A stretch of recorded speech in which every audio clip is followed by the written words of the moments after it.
Hello, ladies and gentlemen, and welcome to the inaugural SC2 challenge here from Project Chaos Esports. My name is Dax, and we are going to be getting into an amazing bracket here for you all into the StarCraft 2 scene. It's going to be some really good ones because this is the EU scene just really blossoming into the grassroots. And well, this is the first project here from Project Chaos, and I honestly cannot wait. I've been looking into what Project Chaos has been up to, and it really feels like there's this passionate community looking to build up an even greater one coming in to every single region that they can handle. And we'll start things off small. We'll go into EU, and I do believe that we will have 10 players for this bracket. Our first set of players are going to be already good to go. We will start our night off here with a PvP. It will be Killermon Jazz versus Virtus here in this best of 3. And looking into the format itself of the tournament, well, it's a pretty simple one. BO3 all the way, double elimination, best of 5 though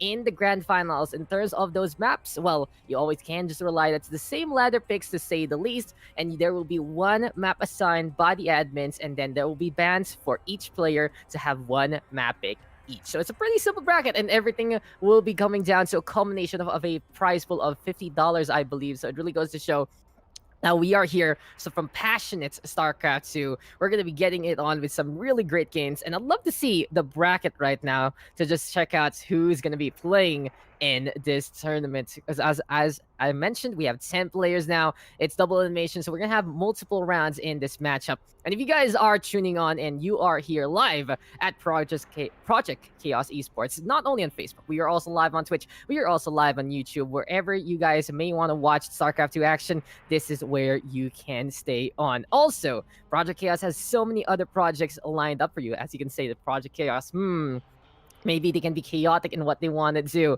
but it seems like everything looking so organized, not only in StarCraft 2, but also in games like Valorant coming into the future. And I can't wait for more and more things from Project Chaos. In any case, though, we are just waiting for a cue here from both of our players to get into this game. In the PvP, though, it's going to be pretty interesting. You usually get your 2-gate 1 cores as much as possible. You want to have at the very least something to defend. And our first map here will be that Aura LE. Looking into a map like this, it can be all about that aggression. Speed zones in the middle, allowing these players to go all the way through to the other side.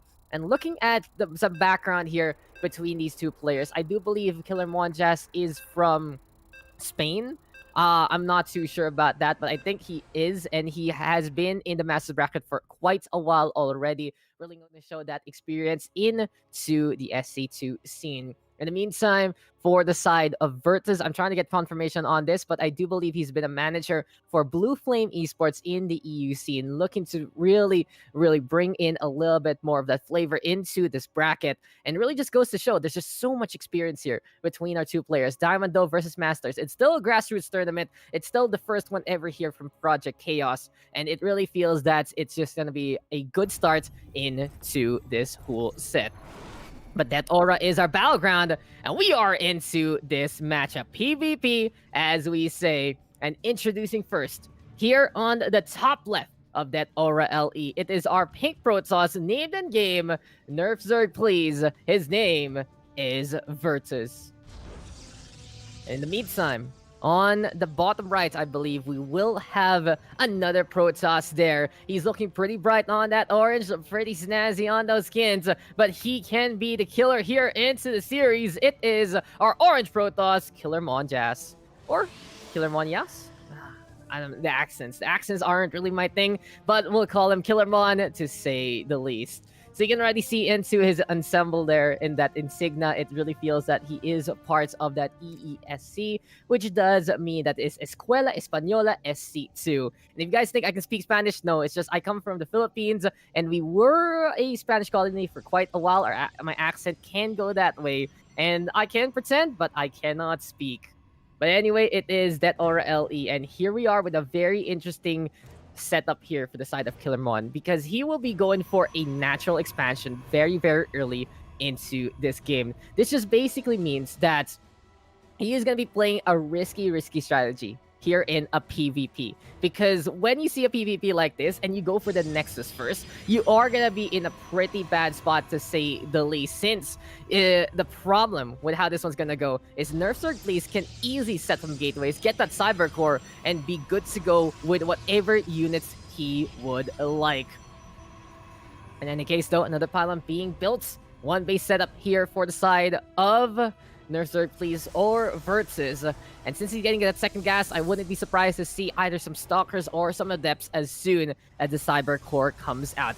Now, in a PvP, though, usually you gotta decide what you want to go on. When you go for the Stalkers, it's a more balanced approach. When you go for Adepts, you want to go for the aggro, and Sentries is more on the defensive. And there you go, Stalker's gonna be into play, might become Blink Stalkers later on. In the meantime, though, Killer Monya setting up the natural here. With the Cyber Core and the Gateway as well, it does put him in behind in terms of that RU production. So he's gonna have to play this smart and hope his opponent doesn't play aggro very soon. Now, the thing about the PvP, though, guys, it does feel that anything can really happen out of nowhere. PvP is a matchup where anything can turn into a clown fiesta as quick as can be, especially if you see suddenly a proxy, you see suddenly a cannon rush and all the like. But when you see a more standard fanfare, it's really a big army versus a big army at the start. But in here on that aura, Stalker's already trying to march on through to the other side. And I really, really like this here from Versus. He's just going for the push as much as possible. This is going to be the Stalkers, though, from Killer Mon. Yeah, set one up as well. And apparently, a really, really good call here from Killer Mon to actually get his own Stalkers into play. Now, trying to migrate this as much as possible. Versus, though, in the meantime, gonna be backing on out, seeing those initial units.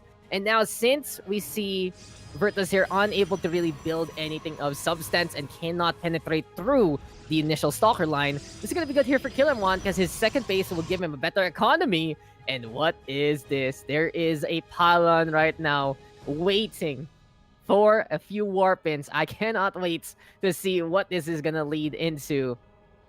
But beyond all of that, all about the setup here. Adepts right now gonna get warped on in. Second base here for the side of Vertus. And he knows he needs to do something out of whack to at least bother his opponent as much as possible. I honestly thought he'd go for the Robo facility here, but he's gonna go for the Stargate instead. So some Oracle harassment into these middle lines can be juicy. But look at this, Killermon already anticipating some aggro, and he'll be going for the shield battery into the main itself. He saw the Stargate coming, and the Oracle will be going online. Still, though, Immortal here for the side of Killermon, and in all honesty, this is a lot better here for our Orange Protoss. But the Adepts able to march on in. Killermon tried to block it with the pylon, but it's a little too late. Stalkers will have to go for the chase down, and into the main base we go. But the battery overcharge is available, but these Adepts are getting these probes for Fury. And goodbye to one Adept already, but it's good damage so far here from the side of Virtus, getting the harassment on as much as possible, and really going to show that Killermon will be able to answer back with Stalkers.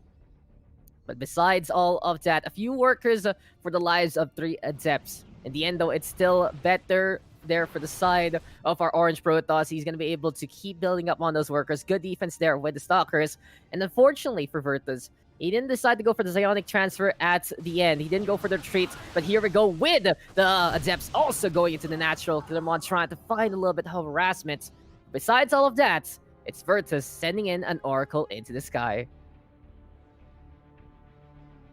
So overall, though, this is looking pretty good for both of our players, but I do put the advantage onto the Orange Protoss. Unless Virtus can make this Oracle get some substantial kills, it really feels that this big army coming the way of Virtus is going to be packing a punch, especially that one Immortal in behind. When you have an early game Immortal, it just, 2-3 shots these Stalkers as quick as can be, and putting them behind the Stalkers in terms of the Concave, going to be very effective to protect that Robo Facility unit. Now it's going to be high time to warp a few more things in. Sentry also brought into the fold. Can be helpful with the shield as well, but the force fields can be effective to block out that main. Killermondo looking for the killing blow, and he's already marching on forward. Here we go with Virtus trying to survive, and he will get force fielded away with a few of those units. Good pick off from the Immortals. A good substantial damage overall. And the pylon right now bringing in more reinforcements. Killermon is setting on up. We do see the revelation, though, courtesy of Virtus. And and at the very least trying to get a little bit more of that intel along the way. Time though gonna be ticking here for our Pink Protoss. He needs to get that robo facility in fast. He cannot fight against an Immortal just like this unless he gets bigger numbers, and he's gonna try to go for the other shield battery instead. Here comes the push though. Killermon trying to bait out the battery overcharge, looking to find a pick off on the shield battery. There, we'll get that takedown. Force fields are there though, and a huge one's there for Virtus. The Immortals can't make it through. They are gonna get a little bit of range though, and for Virtus, all he has to do is back on away from the phase disruptors as Killermon will lose the front line. Immortals though back into the fold. And an amazing defense so far from our Pink Protoss. He's able to make those force fields count, and he's able to defend even though he was gonna be in a spot of trouble. Killer Monzo gonna be at the very least keeping up with the reinforcements, with that proxy pylon into play, and with 2 bases of economy, he can keep up the aggression just like this. So what's the answer here for Virtus? He's finally going for that robo facility. He needs to have his own Immortal in this game. He can also go for at least a safety Void Ray if he feels like it can help out, and going for a few pickoffs here and there, or maybe a Phoenix actually would be better with the Graviton Beams. But after all of that, surprising enough, Killermon gonna say, okay, let's just back on out, go for another expansion. And we can see the priorities here of our Orange Protoss as he gets rid of the pylon in the way there. He loves to go for the macro, and it really feels like he's that kind of player. In the meantime, though, here we go with the drops, and Killermon trying to get at least to the other side. He's going for the harassment already, to be able to get back into the Warp Prism. Neither side having that blink, I believe. Killermon, though, trying to get that upgrade going. But still, it's going to be high time to get the hell out of there, and this is a Warp Prism saying goodbye, and into the natural we go. Overall, though, it's all about harassment here, and Twin Immortals looking nigh unstoppable. A while ago, they can get in position, but this time with the Warp Prism, it's just such a good addition to all the things that Killermon can really do. And even though he has a proxy pylon here that's out and about, he can protect us with the Immortals.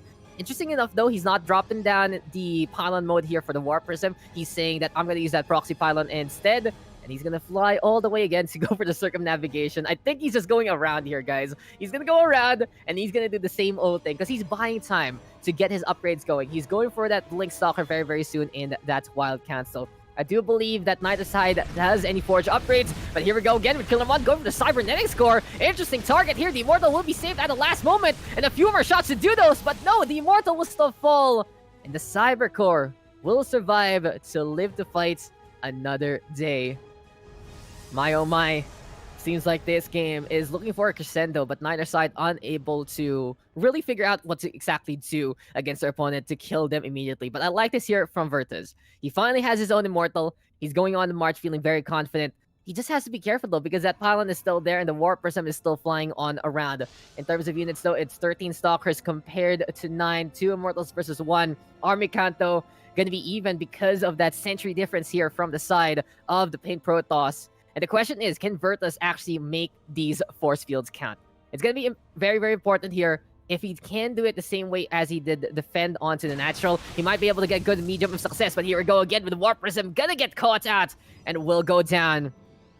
Killermon now not gonna have any transportation, but they will go for the brawl into the front line instead. Observer still up in the air. Good play Stalker Micro from Killermon, but one Immortal will go down. Neither side go for the force fields. Finally, there we go with the separation, and Killermon will take the win. Too late there for Virtus to actually do anything in that straight. And that is that for that game. Game number 1 in the best of 3 goes over to Killermon.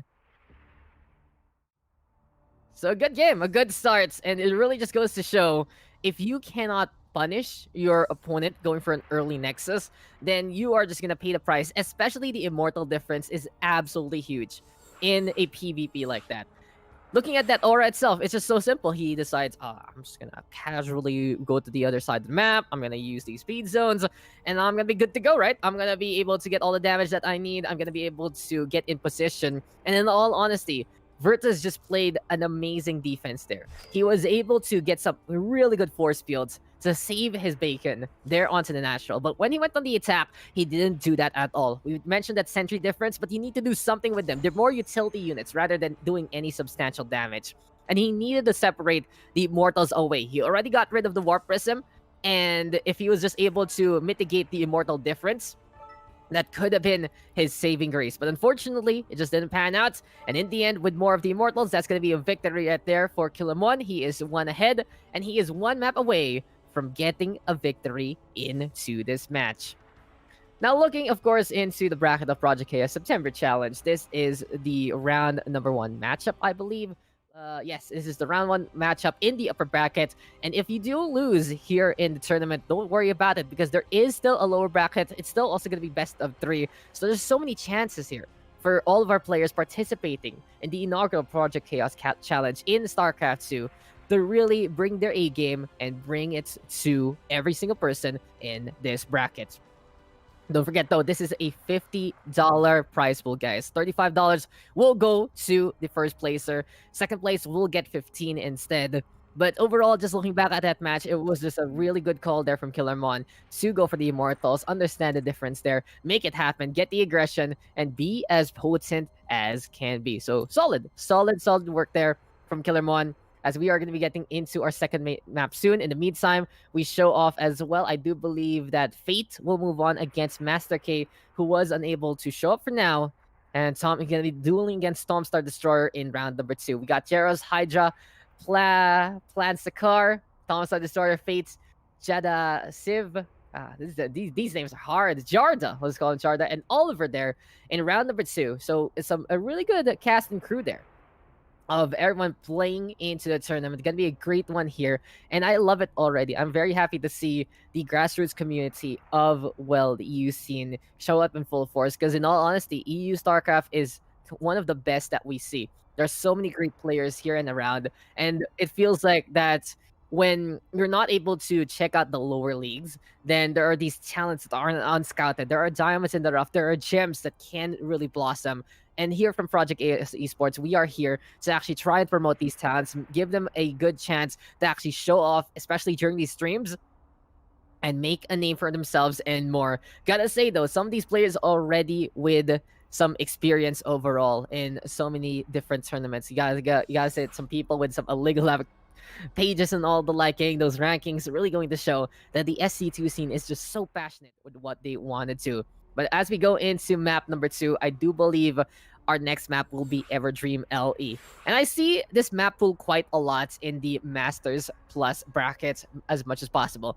When you see Everdream, when you see that aura, it really feels like these are maps that people want quicker games, because there are so simple to actually go on through to the other side to make it to your opponent's base, and they aren't as macro heavy compared to maps like Pillars of Gold, compared to maps like Ice and Chrome.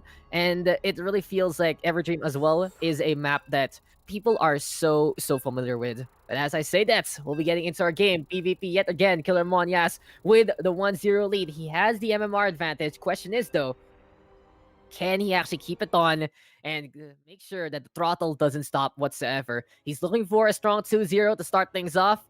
In the meantime, Nerfzerg, please, or Versus, this man will need to survive the onslaught there. And it's all about decision making, because he had a good idea already a while ago. He said that, okay, I'm going to try to go for the aggro, but unfortunately, Killermon was there to answer back.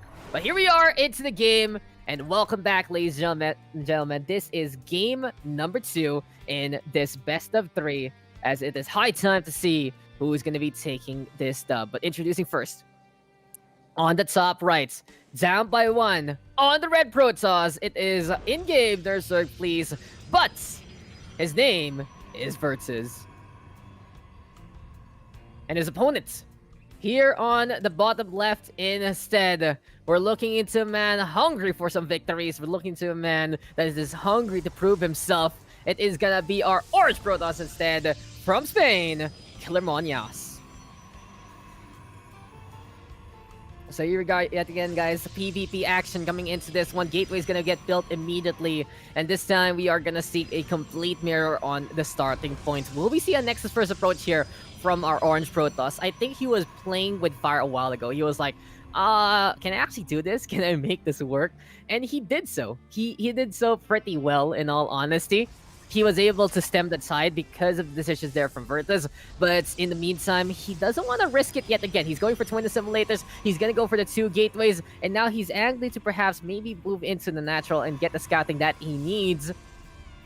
Overall, though, we're seeing a more standard PvP right here to see some big armies duel, and with the gateways and the cores going online, well, we already know what kind of show we're going to get for the next 2 to 3 minutes.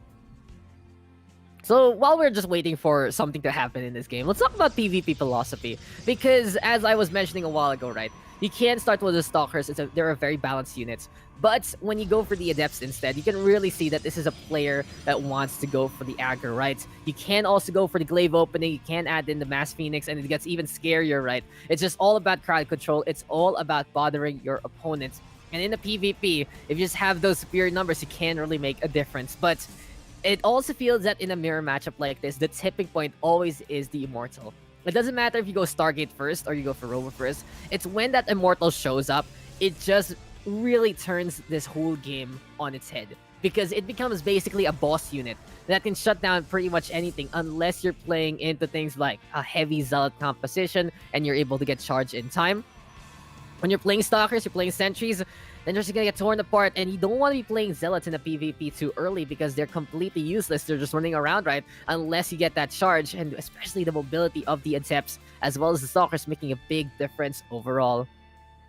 But it's all about discussion, so it's all about talks. And if you guys play PvP a lot, what do you guys think? What is the unit that you like building instead? But here we go with Virtus. We talked about the sentry difference a while ago. He likes to go for that sentry. He was able to bail himself out with force fields from the get-go. But if he wants to make this one work, he has to do it every single time. Interesting enough, though, Warp Gate research going to be faster here from Killer Monias. I believe he's been going for the Chrono Boost there. And you don't really need to Chrono Boost units out in PvP because you're going to get your units anyway as soon as the opposing units make it through to the other side. So it really goes to show that it feels that anything can really happen here in a PvP, but you don't need to overreact. You don't need to hurt your build order, hurt your timings if you feel like aggression is coming. Just chill out. Just get your buildings, build a shield battery if need be, as we see here onto the natural. It's a very, very safe way to go about things, and I like it a lot with the battery overcharge added into the collection. But as we were talking about all of this, apparently a proxy is happening, and this is what we say in PvP. It's a little bit of that cheeky antics, and Killer Monya setting on up with a shield battery with a robo facility already out and about, and Warp Gate research is online. This means that the warp is here by this pylon, gonna be a lot quicker than anything else. And here comes the brawl, here comes the attack onto the natural, and Nurser, please, still not gonna have that robo facility whatsoever. Killer Monyas is out for blood, and he can see that Furtus is struggling to survive. There we go with the aggression onto the natural, there we go. And this might be game unless something else can bail Virtus out, and he's gonna try his luck with a proxy Dark Shrine instead, but he's gonna be needing these DTs for defensive, but that's gonna be dead. Killer Monyas will take the victory. Doesn't matter, as soon as the Immortal shows up, it's already Virtus knowing that an Observer can pop up, and the Immortal is just the raid boss that we always have to pay attention to. So there you go, guys. A clean 2-0 there from Cremonias. Absolutely impressive from our Spanish player. Really going to show his difference in terms of skill as well as the gap right now in this PvP. Better decisions, better calls, allowing Killer Monias to move on to round number 2. And he will be facing off against, I believe, Jaros there. We have our 8 players in round number 2. Master K and Verto's going to be chilling out in round number 1, though, in the lower brackets. And speaking of chilling out, we'll take a quick little break. Be right back, guys, for more of the Project Chaos September Challenge for StarCraft 2.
So, hello guys, and welcome back. And we are just waiting on for our confirmation for our Project Chaos Esports round number 2 matches. We still have 8 players here in the running in the upper brackets, 2 down below on the lower brackets, and we're just trying to figure out where everyone is. We're trying to make sure that everyone is a-okay for this tournament. But since we are here, we have some time. I do just want to talk to you guys about the P Chaos Esports whole project, because I was very surprised, in all honesty, to see Project Chaos and their projects, right? This is a very, very new organization, and it seems like there is just so much passion behind the founders of them. I was able to talk to them a little bit before the start of the whole tournament, and we're like, oh, so how do you guys find this? How do you guys do this? How do you guys end up going into esports like this? And it really feels that they do just want to support the grassroots community. They do want to support the lower leagues and make it a better and bigger place for everyone to enjoy. And they're doing this for multiple games, not just StarCraft 2, as I said. I know they're gonna be planning to do it in Valorant alongside other games as well. So it really goes to show that this is a group of people who really wanna bring it their all. And the thing about it is, it feels like the setup is nice. I've seen their website; it's pretty snazzy. You can see the live stream there. You can check out what events are going to get planned, and you can check it out at p-chaos.com. It's like I'm looking at it right now, and it's me. Hi, Dax. Oh, hi, Dax. Hi, Dax. And we also have so many different socials. We have a Facebook, we have a Twitter, we have a YouTube that pop up right below me every single time if you want to keep updated. And the thing about it is, this is only the first one. We are here to start things off. We are here to pioneer the Project Chaos esports landscape. But this doesn't mean that this is the only one. No, you are going to be expecting more and more of them by the month at minimum. And I wouldn't be surprised to see if this project gets even bigger, it will get better, and we'll see this more and more often. So whatever kind of fan of gameplay you are, you're gonna have a home here in Project Chaos Esports. It's based around the EU Middle East region, so it really goes to show they're trying to be as centralized as possible to some great communities, not only EU, but also in Asia as well. And hopefully we're gonna be able to get into NA as well. And besides that, I've been looking into some of the socials. It's great that we're seeing so much variety of where you can watch that stream. Wherever you're comfortable, you can check it out on Facebook, you can check it out on the YouTubes, you can check it out on Twitch, and you can just enjoy some StarCraft action there. But speaking of StarCraft action, let's just look back a little bit into that last game. Killer Monias versus Virtus. It really was just a bit of a difference between our two players. It really feels that we saw a amazing Masters player right there who has that experience, who has that know-how, face off against a man who's just trying to find his own way into the grassroots community. And he did. We saw Virtus make some really good decisions, play some really good clutch, especially on that first map. But as soon as we saw our Spanish player, Mr. Killer Monias, understanding that he had the advantage there, he could go for the push, then that was an easy time for him to even go for the proxy robo on that second map, have that confidence, and make it happen. And I was looking into the background of Killer Monias, and as we said, he is part of the EESC, which is the Escuela Española de StarCraft 2. He's not part of the main roster, but I have seen his name pop out in a few semi-pro team leagues there, and that's amazing parts of the EU region. Like there are so many different events that can happen. We see these team leagues, we see some big orgs, we see some big names coming in from EU, and Real Project Chaos is just one of those names onto the EU scene that is looking to make a splash, looking to make a debut, and looking to enhance all the talents that we can have. But into our next match, it's going to be interesting because I believe we will be following Killer Monias for the time being into a round 2 matchup. And it's going to be even better because a while ago we saw Masters versus Diamond. This time, we're going to see Masters versus GM because it's going to be Jeros right there looking to impress from HPGS. I got to check this guy out. And I do believe he plays Terran in this matchup. So it's going to be PVT this time. And our first map, if I do say so myself, will be Eternal Empire. So he is from Ukraine. So, I love it when I search someone And then immediately it's like, oh, he has a Wikipedia page. This is easy. I got this. So we can talk about his background very, very soon. But it's really great to see some of these established players actually show up here for the Project Chaos Esports inaugural tournament. So it really goes to show that we've done a great job in getting the community on board. It really feels that we have some big names here and there. And again, it's all about proving the best gameplay that you can bring into this matchup. And I cannot wait. I cannot wait to get into this next game. It's going to be pretty interesting into a TVP. It just means that it will be two different races looking to duel against each other. And when I see PVT, it is pretty fun as a Protoss since you're going to be having to deal with the bio ball every single time for the Terran. And I love to see some Side Storm action. I love to see some Colossi. And my favorite has to be Purification Novas from Disruptors. And those are going to be all good facets of the PVT. On the Protoss side, I myself am a Protoss player, so I'd really enjoy seeing all of that. And it seems like we are ready to go for this game. Project Chaos Esports inaugural tournament. This is the September challenge for SC2. $50 prize pool on the line. Round number 2 action coming your way. Best of 3 yet again. An Eternal Empire. This is a map that you can play the macro. This is a map that you can basically play all the way in a slower pace. And I wouldn't be surprised to see, well, these two players look to impress, look to improve with bigger and better bases along the way. For now, though, it is going to be high time to get into this match. It's going to be high time to get into this game.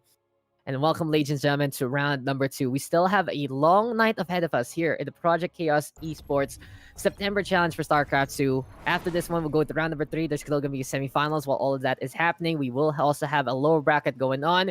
And in the end, until we get to the last part of the night, it will be the grand finals there. So overall, it's a ladder map pool that will bring us some great games. And let's get it on, let's get it done, and let's introduce our players here in this best of 3. Because introducing first, on the side of the top right, Eternal Empire is the place of battle, but this man is going to be the first man on this moon, the first man on this battleground. He is our Blue Terran, hailing all the way from Ukraine. It is, I believe, what happened there? Oh no, a little bit of latency issues, but it seems like it's fine, and it is Jaros. And his opponents. Here on the bottom left, we saw what he can do in a PvP. Question is, what can he do in a PvT? All the way on the west side of Europe. He is from Spain, and the rain falls mainly on the plain. But for now, he's keeping it plain, he's keeping it simple, and he's keeping it great. It is our orange Protoss, Killer Monyas. So we talked about Killer Monyas for quite a while already, EESC and all the like, coming in from Spain, looking to play in a few semi-pro tournaments here and there, trying to represent the region. But now let's go for some story time here on Jaros instead. And as I said before, this man is from Ukraine and he is part of Team Harbingers right there. And if I do believe so myself, he is part of their main roster for quite a while already. He joined the team all the way back in 2019 of November. So it's been almost a year since he's been with that squadron. He was also part of Hasu players for quite a while, and it seems like he's a little bit newer to the scene compared to everyone else, but he's making a good name for himself in his own local scene. He's within that top 10 in Ukraine and in around the top 500 in the world. So this man knows how to play that Terran, and he can really impress as much as possible. But here we are in a TVP. This means bases will be built immediately. Both sides very confident that there isn't going to be anything too cheesy to start things off. And they can go for a more macro-intensive build, especially on a map like this. In any case, though, it's all about that scouting. It's all about trying to figure out where they can actually angle on. And we do see Jaros here sending in that Reaper. For Jaros, though, he hasn't had the best form so far in terms of the ESL Pro Tour Masters. He was able to get some really good games, though, in all honesty, onto the fall brackets, if I remember correctly, losing out lately to Rotterdam. So it really goes to show that he can bring his A game against so many different players. He also plays in multiple weeklies, including the Regenerate Open Weekly. So he is always in the scene as much as possible. For now, though, Gonna be playing more defensive. He wants to set up that bunker here for the time being. He wants to make sure that he will have the defenses there, especially against potential adepts looking to make it to his main base, looking to deal with some Marines along the way. Protection is always a good choice in a matchup like this, but oh, Killer Yas. He's going for that Stargate opening instead, and I love this. The Adepts and the Phoenix, they work hand in hand really well together, and these things are really strong on the ground. The Adepts can actually just pack a punch against workers, against Marines, and when you go for the Phoenix, you can really harass these SCVs trying to build some buildings. So an inaugural Phoenix, not a bad decision. You can also debate that he can go for the Oracle as well, but that's more standard in a way that you're going to be going for the mineral lines rather than building harassment. And this basically means that the plan of action here for Killer Monyas is to slow down the build order of Jairus. He's going to be looking to make sure that he's going to have his own opportunity to build on whatever he can and more to get his bases up and running. He doesn't want to get overrun whatsoever by the upcoming bio ball, and he just wants to be as careful as possible, to say the least. But it's all about that protection, as we said. The Phoenix can't even make it to that main base because a really good call here from our Terran.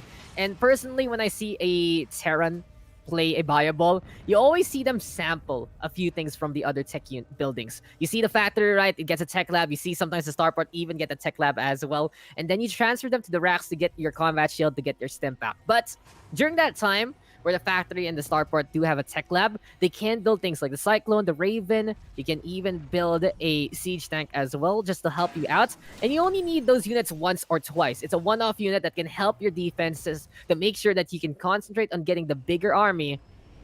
And speaking of this one, though, Jairus going to be playing it a little more old school instead. So this is more reminiscent of Brood War. We see him go for the multiple siege tank approach instead, which is going to be interesting since he doesn't have any upgrades on these Marines. So he's going to go for a timing attack out there on that Sue base. You can actually consider this a potential all-in, because if Killer Monyas can defend against all these units, then at the very least, he's going to have a really, really good chance to shut down that natural. And speaking of natural, here we go with the Mass Phoenix up in the air. Problem is, though, for Killer Monyas, this is a big army here from Jairus, and he's saying, okay, sure, you can win the air game, but I'm going to be looking to decimate the ground instead. It's time to go for the set on up yet again. It's time to see if this is going to work out whatsoever, as Jairus is set up already on the natural. Fulcrum on over to get some shots on the Nexus point, and here comes the SCVs looking to build some bunkers as well. Pollen going to be going on down. Zealot's there just to go for a few slices and dices.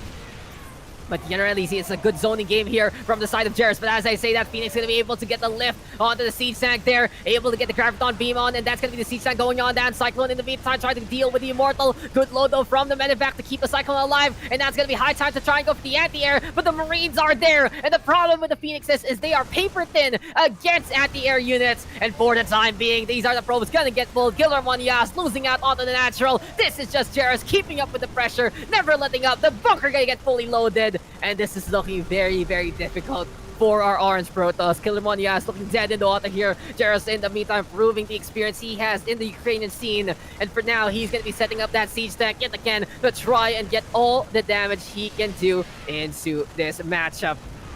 This man getting shut out in the round of 64 in the fall qualifiers for DreamHack in his region. This time, though, he's taking out his frustrations and his anger against the Protoss base. And Jairus is just keeping it up onto the natural. We see all these warp gates. They can get shut down very, very soon. Shi-chan gonna get the blow on up yet again to get that shutdown.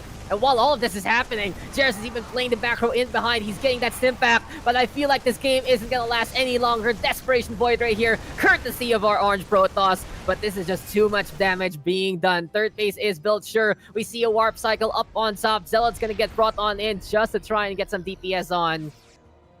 But in all honesty, with double the army count and a substantial worker lead, Jairus is priming himself to get this victory. These are the Marines right now, marching on forward, boots to the ground, and looking to just lick their wounds and get as many shots as possible. Zealous now will go down, Void Ray up in the air, trying to get rid of the medevac there. GG is called, and Jairus gonna be able to take this victory for the Dominion. The Terran will take the first one here on Eternal Empire. And surprise, surprise, who needs to counter air units when you can just go with the ground instead?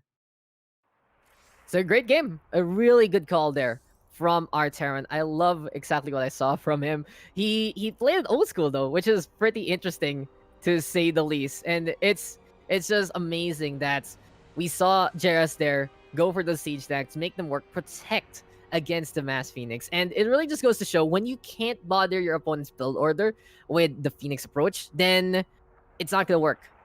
As you saw, he got too many Marines. He got, well, those siege tanks ready to go.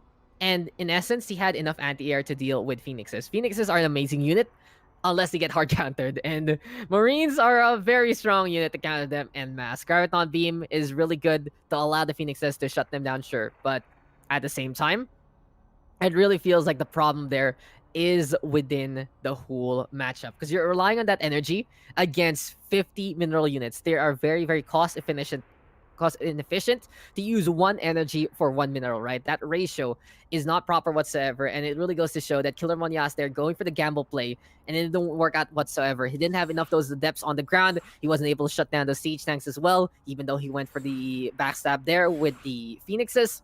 And in the end, that was that. But we are going to be getting into map number 2 next. Submarine is our next battleground here, and I cannot wait to see what Killer Monyas has in store for us against Jairus, because Jairus proving that he can just go for the all-in push and destroy his opponent accordingly. But in the meantime, Killer Monyas, he's proven himself in that round number 1, and he can make some tough decisions on the fly. But this time, I wouldn't be surprised to see him play a lot more standard, play a lot more, on the ground, with some Immortals at the start, with the Colossus, with the Disruptor if need be, and play for upgrades and play for time rather trying to bother his opponent. Because his Mass Phoenix was a good one to see, but in the end, it was still inefficient. He wasn't able to bother his opponent enough. As we said, he wasn't able to really put substantial damage. It was a good poke on the natural. But besides that, that was that. And here we are, game number 2. Jairus proving himself as one of the best in the Ukrainian scene. But we are not done yet. Our Terran, though, is up by 1 as we are introducing our players here on the top left. He's looking for that match point. He's looking to get this victory. It is going to be our blue Terran, Jairus. Gotta say, though, before we move on, look, I love the emblem. I like it. It's very artistic. It looks really nice, and it really goes to show there's just so much artistry here in the EU scene. Harbingers, these guys are kind of scary, and I believe I've seen these guys play it out in the Alpha team leagues. Yeah, the Alpha SC2 team leagues. So these guys are proven. These guys are well known as well, especially in their own region, in their own country. So it just means that Jairus being part of them is already a big, big indicator of the skill that is to come. But in the meantime, this guy is also part of a group like that. Even though I don't see him on the main roster, this man has proven himself to be an integral part of EESC for the Western Europe region instead. It is our Orange Protoss now, down by 1, looking to survive in the upper bracket. It is Killer Monyas. So it's really interesting. I don't come from Europe, guys. I am from Southeast Asia. And I'm very interested to notice a matchup like this because we have one on EU, but he's on the east side. And we have one on EU, but he's on the west side, right? Like, I know my geography. I know where Spain is. I know where Ukraine is. Ukraine's closer to Russia. Spain, in the meantime, is closer to UK. So I wonder how the thing is for them. I wonder if everything is A-okay on the technical side. But, there are no excuses here. It was just a better decision there from Jairus into game number 1 there on Eternal Empire. And now moving into game number 2 here instead. We'll be looking to check out what is to come. But for now, Jairus going to be getting that orbital command out and about. Reactor Tech, though, with the racks. And does he actually even have a Reaper here? No, he doesn't. So he goes straight into the reactor. He's going to be double pumping out Marines. And in an essence like this, we are on Submarine. The thing about Submarine, though, is if you don't scout out this map, you can be surprised by very, very many things like this Proxy Robo. Because this is the smallest map in the ladder pool. It is the shortest distance to make it from one base to the other. And for Killer Monyas right now, I believe this was his pick. And he's going to be looking to set up and surprise his opponent if need be. But Jairus, though, in the meantime, Marines going to be out and about front and center. Twin Marines from the reactor there. And all I'm waiting for Jairus to build now is a bunker, to say the least. But the question here for Killer Monyas, what's going to be the plan of action? He's going to be getting that warp gate very, very soon. He has 1 gate, though, for the time being. And if he's going to go for the proxy robo like this, I wouldn't be surprised to see him go for the 3 gate, maybe in the 4 gate, basically try to go for the all-in on 1 base. Just look to shut down his opponent as quick as possible. Stalker's still going to be into the fray. And the thing about the Stalker versus Marine conundrum is Stalkers are great against small numbers of Marines, but when there are too many of them, these things are kind of useless to say the least. And speaking of that one, here we go with good numbers here from the side of Jairus. It's 6 of them, so they will be able to at least harass these Stalkers for the time being, but the tanky nature of the Stalker himself will be able to shut down a single Marine there immediately. Jairus, though, in the meantime, going to be sending in his Hellions as well. He went for the Reactor Tech, swapped it over for the Factory there. 1-1-1 expand going to be in order here with the Starport online.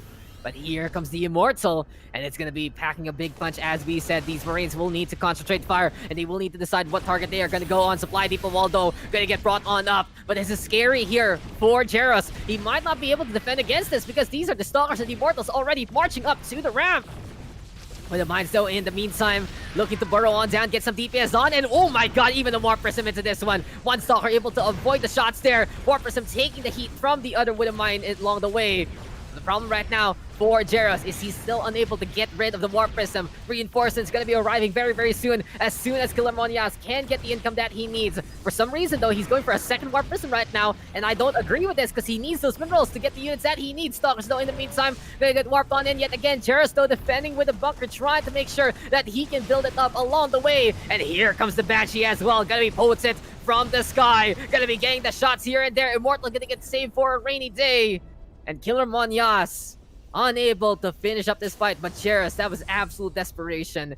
And in the end, we see Killer Monias going for that natural base, and this is forced Jairus, though, to back on that, set up that second orbital command on the high ground.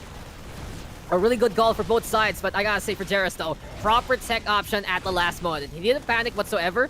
He made sure that Starport had that tech lab for quite a while, and I believe it was too little too late for Killer Monias to answer back. He didn't notice that tech lab was being used to build a Banshee along the way. And now this is high time for a siege tank to defend the lines. And the Viking gonna be looking to shut down this Warp Prism. Will be able to tag it at the last moment. So overall, the aggression here from the Protoss gonna get mitigated along the way. And the problem right now for Killer Monias is he has to make sure that he isn't gonna get overrun out of nowhere. Still, Jairus still gonna get stuck on one base for the time being until he secure himself enough positioning, enough of these siege tanks to creep on forward and set up on the natural. So this buys Killer Monias some good time to at the very least go for the macro department. Second War President are going to go down. These Vikings are really hunting them as much as possible. And the Banshee will be able to kill the Stalker along the way. Yes, it does. Strategic recall in order. Main base right now going to be the anchor point here for Killer Monias. And some time to breathe in this matchup. Overall, though, it was a really interesting attack there from Killer Monias. This Proxy Robo still has him spotted, and this Immortal hiding in the grass, looking to be parts of the scenery there. Jairus, though, in the meantime, setting up that natural yet again. He wanted it a while ago. He's going to be able to anchor down this time. And with the mules, of course, into play, this is where the Terran can keep up that lead on the mineral count. You can see a big boost of minerals courtesy of these units. And now he has like a 500 mineral lead for the time being, even though they are even on workers. Ridiculous stuff from those mules. The energy able to just allow you to get all the minerals that you need.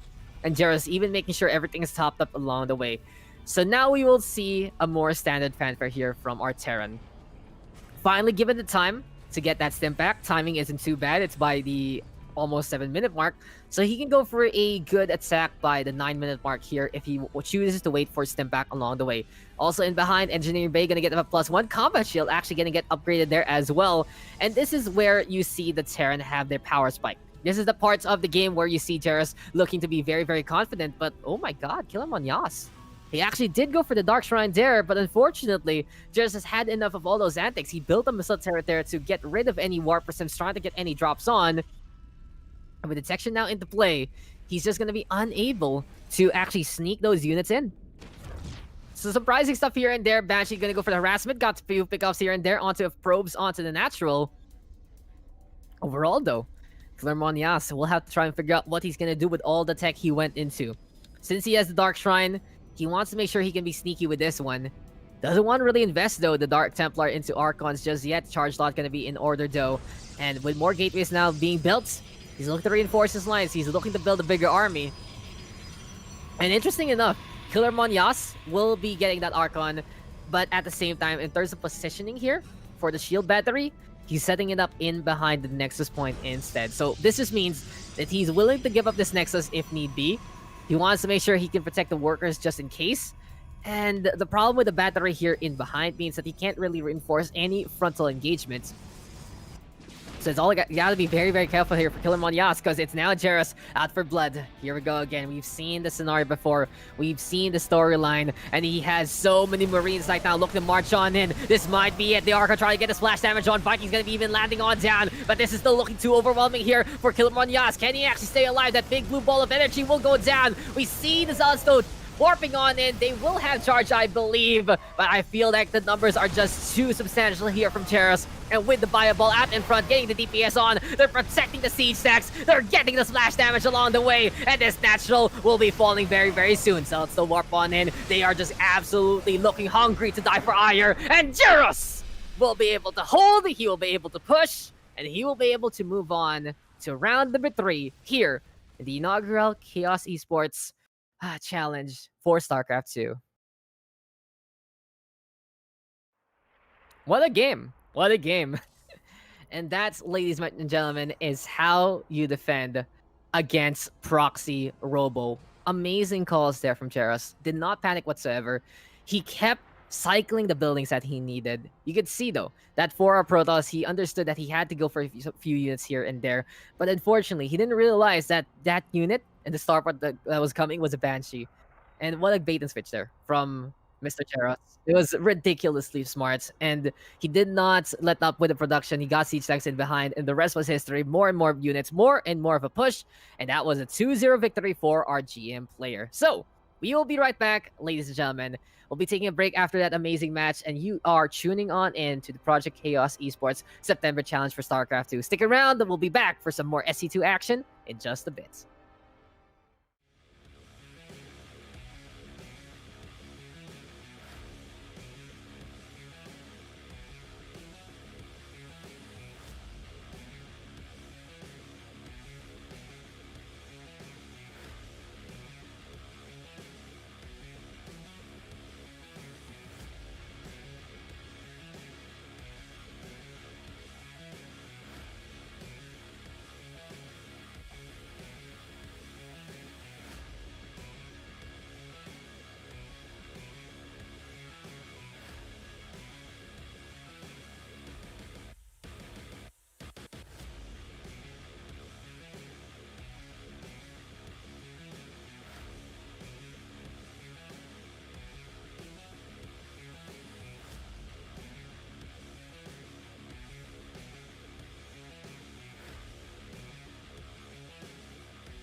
So welcome back, guys, and here we are yet again in the inaugural Project Chaos Esports September Challenge for StarCraft 2. My name is Zax, and it is a great night for me. It might be a great afternoon for all of you there on EU, and it has been a really fun one so far. We saw a pretty decisive PvP, and then we saw some amazing decision making as well as some amazing defending in that PvT.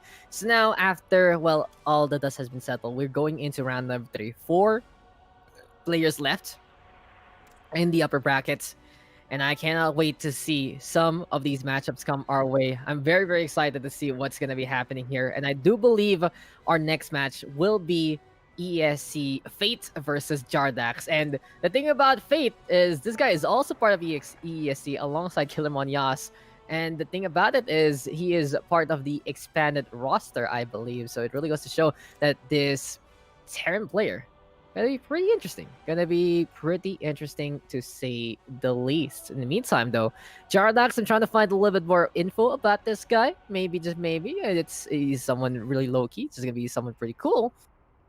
And it's going to be looking to be another Masters versus Diamond matchup coming into this game. As we are waiting on for the map pool, though, don't forget, guys, that this is a $50 double elimination tournament.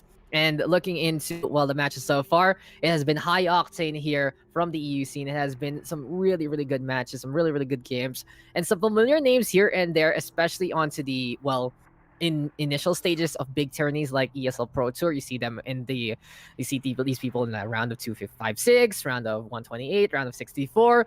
But now we're going to be able to give them their limelight. They're going to give them something to play for, and we're going to be getting into our first map in just a bit. And it looks like it's going to be a familiar one, because we are going to be playing into Everdream LE. And when I see Everdream LE, it is really just all about comfort.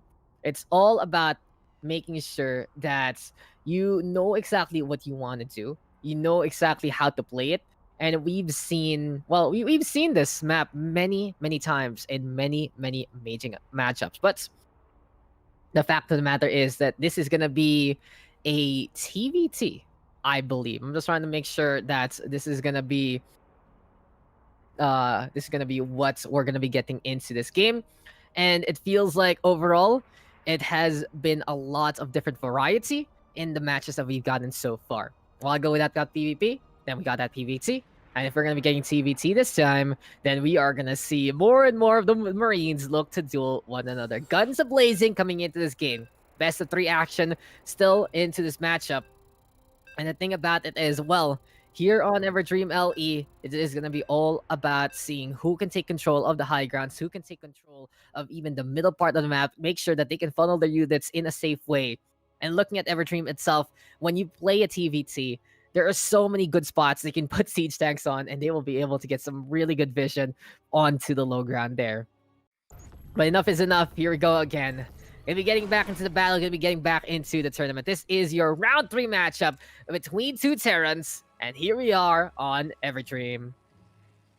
So introducing first, in the first one in our quarterfinals, in the first one in our top 4 remaining in the upper brackets. This man is also from Spain, I believe. He is part of EESC as well. Escuela Española de StarCraft 2. I love saying things in Spanish, in all honesty. It just feels that it just rings off my tongue. He is part of that expanded roster, looking to make a name for himself, and he is playing that Terran. It is our red Terran here, Fate. And his opponents on the orange Terran instead. In all honesty, I'm trying to figure out where this guy comes from. He is an enigma to me. I cannot find any resources whatsoever as of yet, but maybe with a lot of monitor help and a lot of just seeing how well these guys play, then I might see some star-studded affairs here from this guy. It is our orange Terran this time, Jardax.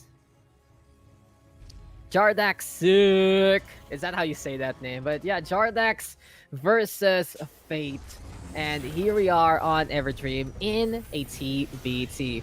The thing about it, though, in a matchup like this, you can go for the twin racks immediately. And it's going to be interesting here from Jardax, because he's going to be looking to play early aggression for the time being. He's going to get 2 refineries at the same time. And this might actually be Reapers instead. But as I say that, we are going to get a single Marine. Fate, he's trying to get inside, and Jardax can't decide if he's going to let this SCV in or not. But Twin Refineries early means that this can be a pretty good Reaper from the get-go. In the meantime, Phaeton will be playing it more standard. He's going for the Orc Command as soon as possible. He will get that 1 Rax to get that Scouting Reaper. And since Fate saw 2 Rax, he's like, okay, I'm going for a bunker. Because if these are Marines, okay? Let's say that these are Marines, right? They will only have 1 entrance point, and that's ramp. That is the only way they can enter there. That is the only way they can make it through to the mineral line. But you can see that Fate is might be a little bit debated here because Jardax is going for a Reaper already. He also gets a second one, and with a reactor coming online, he might actually get that third. So this time though, we will see a third Reaper come our way. Is this really gonna be Mass Reaper coming into this game? The bunker, though, protecting that Reaper on the inside, and Jardax will have to get the hell away from that one. Not gonna happen. Really good positioning here from Fate, because in a map like this, the easiest entrance point for a Reaper is this ramp over here, marked by the icons on the ground. In the meantime, though, there is still an entrance point here onto the natural as well. Might see Jardax take more of those Reapers and go that way instead. But for now, Fate able to, at the very least, slow down this approach, have some bunkers in position, stop the aggression for the time being. Some really good decision-making here from our Spanish player yet again. The thing about here for Fate, as he's part of EESC, he has participated in a number of those Alpha SC2 team leagues as well. It has been the, well, it feels like it has been the defining factor of this tournament, right? We're seeing some greats who play in those team leagues. We're seeing some greats that are able to really impress, not only in an individual setup, but also working together with one another and looking to duel with the best in the region. So far, so good here for Fate. Decision-making looking prim and proper. He's also getting as many of these add-ons as possible. We will see the reactor here for the Rax, and it's going to be a tech lab for the factory as well. Wouldn't be surprised to see him get a defensive siege tank in this game. Starport going to be set on up. 1-1-1 is there while he's trying to get that second base. But Jardax, though, in the meantime, since he went for the early aggression, he will have that natural map control, and he'll be able to set up a command center on the outside as well, but more or less both sides going for the 1-1-1 expand, and will be having similar timings no matter what. So far, so good. I have a little bit of the edge, though, for Fate, because he was able to basically get the orbital command earlier, which means he has more mules, which means he has more minerals, and in a matchup that is higher and higher of a tier, those small little things make a difference. When I cast my tournaments in the local scene here in the Philippines, I look into Gold to Diamond, and I'm like, okay, these guys are some expectations for them, and I really don't see anyone punishing some of these small mistakes. But in a matchup like this, what we're seeing right now here in the Project Chaos Esports inaugural challenge for September, it feels like every little inch will matter. And that orbital command might be the tipping point in this game. You know, I'm trying to hype up these small little things, but in all honesty, after watching so much StarCraft in my day and age, it feels like it was that reason, that earlier pickoff onto X, the earlier expansion onto Y, the earlier upgrade onto Z. They just make a small little difference that becomes a bigger and bigger thing. And if you don't practice your build order right, when you're lacking on the seconds, it becomes a minute, and then you just see that this guy has more units than you, and that is that. But enough about those hyperbolic, well, analysis there. We'll look into what is happening right now, as Jardax will be trying to get that tech lab on. Does he have the engineering bay, though? He has the armory instead, which is very interesting, because Fate, in the meantime, looking to harass with the Liberator and looking to shut down anything along the way. SCV will go down. We'll also shut down there. Unfortunately, though, the energy was already gone, but Liberator getting 5 quick kills along the way. Now, the thing, though, for Jardax getting the early armory might mean that he will be going into mech, which is very, very strange, because he's also going for that +1. But along the way, he does have 2 racks. He is trying to get this natural going online. And the Liberator is just bothering every single aspect of mining here.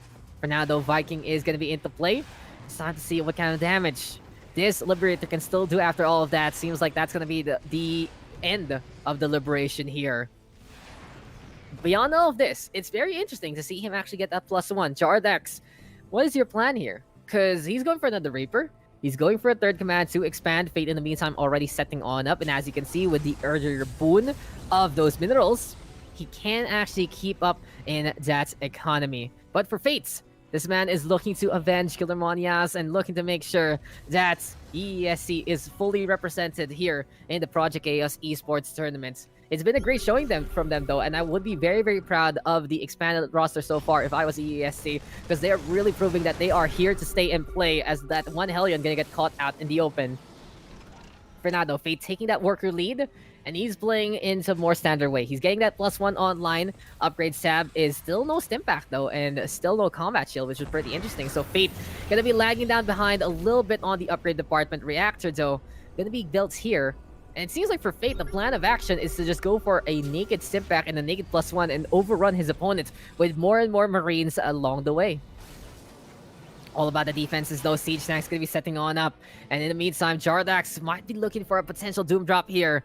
This can be substantial if Fate is not ready for this, but this medevac is bringing in a good number of units. 6 Marines and a Marauder. It's time to see what these guys can do. A band of brothers looking to drop on down, and slowly but surely, they will get the DPS on. Into the middle line they go. They're going for the gas SCVs first, and this is going to be their fighter right now, getting hampered along the way, hassling and really accosting these add-ons, and that's going to be the reactor going on down there.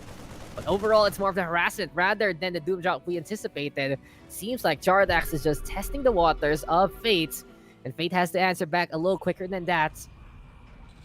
Still though, with the Raven into play, he's gonna have that detection, and not only that, he's gonna be able to drop these auto turrets and anti-armor along the way. Fate though, not responding in kind. He lets this one Siege Tank fall. He doesn't want to go for the splash damage, but it doesn't matter because in the end, that Siege Tank will still die. For now though, +1 on the vehicles is... I really wonder what he's gonna be doing with this upgrade. It seems like he wants to build more Siege Tanks for Jardax, but if you're gonna go for Marines anyway, why not just go for +1 on the engineering base? So you know, a little bit of a head scratcher there. Finally, we are gonna see a +1 here from Jardax. He puts the engineering base though onto natural, but he could have gotten that upgrade a lot earlier than this, and he could have gotten more damage with the +1 with his army. But it is what it is. Jardax still trying to get a little bit of this Widowmine bird on down. Unfortunately, since there's an armory there, Fate cannot just nakedly get the shutdown along the way. He needs to bring that Raven to get the detection. And he's moving over to the east side. Maybe it's time to harass this third base. But interesting enough, Jardax also going to be going for the planetary fortress here. So he's not too confident that he can defend this along into the front line, right? He's not feeling too confident that he is going to be able to set them on a 3-base orbital command. And with a planetary fortress skull, this actually is going to stop Fate in his tracks. He has to play it slow instead, rather than going for a full push with the Marines. Siege Stacks, though, in the meantime, trying to get the DPS on. 5 of these Siege Stacks, though, looking very, very potent. And the problem with the Planetary Fortress is it cannot move whatsoever, and it will just take the cannon fire along the way. Sensor Tower even built here on the third base. It's a slow and steady push here for Fates. But since he has double the army count right now, he is just going to keep the pressure on. You can see that Fate's feeling very confident. He shuts down the Planetary Fortress already. These Siege Stacks, though, are still going to be in position, and the Viking trying to get that scouting, but the Marines are there. And Fate bringing in the cavalry, bringing in the reinforcements, and he is good to go to get even more out of this one. So far, so good here for our Red Terran. He is just able to stop Jardax in his tracks. And it feels like the problem here for Jardax right now is in terms of what build he's going, it's more of a head scratcher here. He has 3 starports right now. And with the +1 there on the vehicles, it affects both the land and the air, I believe. So it's gonna be interesting because Liberators are into play. Medevacs unfortunately cannot shoot, so the +1, it will not help them at all. And these are the Siege Tanks right now looking to creep on forward. Now for Fate, the first thing he will do is drop down these infantry. But unfortunately, with the Liberators right now getting the defenses on, these medevacs will fall down, and one of the medevacs fully loaded with some Marines will just die so easily. But the problem right now for Jardax is because Fate is on the high ground, and these Siege Tanks can see from below, can see exactly what is going on here. Still though, the SCVs are full. They are just desperate to try and get rid of the infantry here. But for the time being, Fate is still in a really good spot. He's just bothering every single building here onto the top parts of the main base. There we go again, though, with some more of these Siege Tanks. Gonna get the shots on. And the Raven right now dropping some auto turrets to bother the Siege Tanks while they are rooted on the ground. Overall, Fates is in a really good spot. He is just bothering his opponent as much as possible. He is just hurting him where it counts. And the SimCity build here from the side of Jardax is not working whatsoever. Apparently, if you build too many airports, the aircraft can't really handle what is there on the ground. And Jardax is just going to get overrun here. These are the Marines yet again going for the push. Fate in the meantime with more of these siege tanks yet again. And the shock cannons are bringing in the big AoEs that they need. Liberator, they'll try to go for the setup, but it's just not going to be enough. And the scans are there just to get that fish. And Jardax will call GG. Fate will take that victory. And it really feels like that game was just defined by better understanding of what to do. Jardax, I really could not tell what he had planned from the get-go. It felt like there that Jardax was trying to do something interesting with the +1, with the like I honestly, I honestly couldn't tell like what the plan that was there for Jardax. Going for the +1 on the armory instead of the +1 on the infantry was kind of head scratcher to me.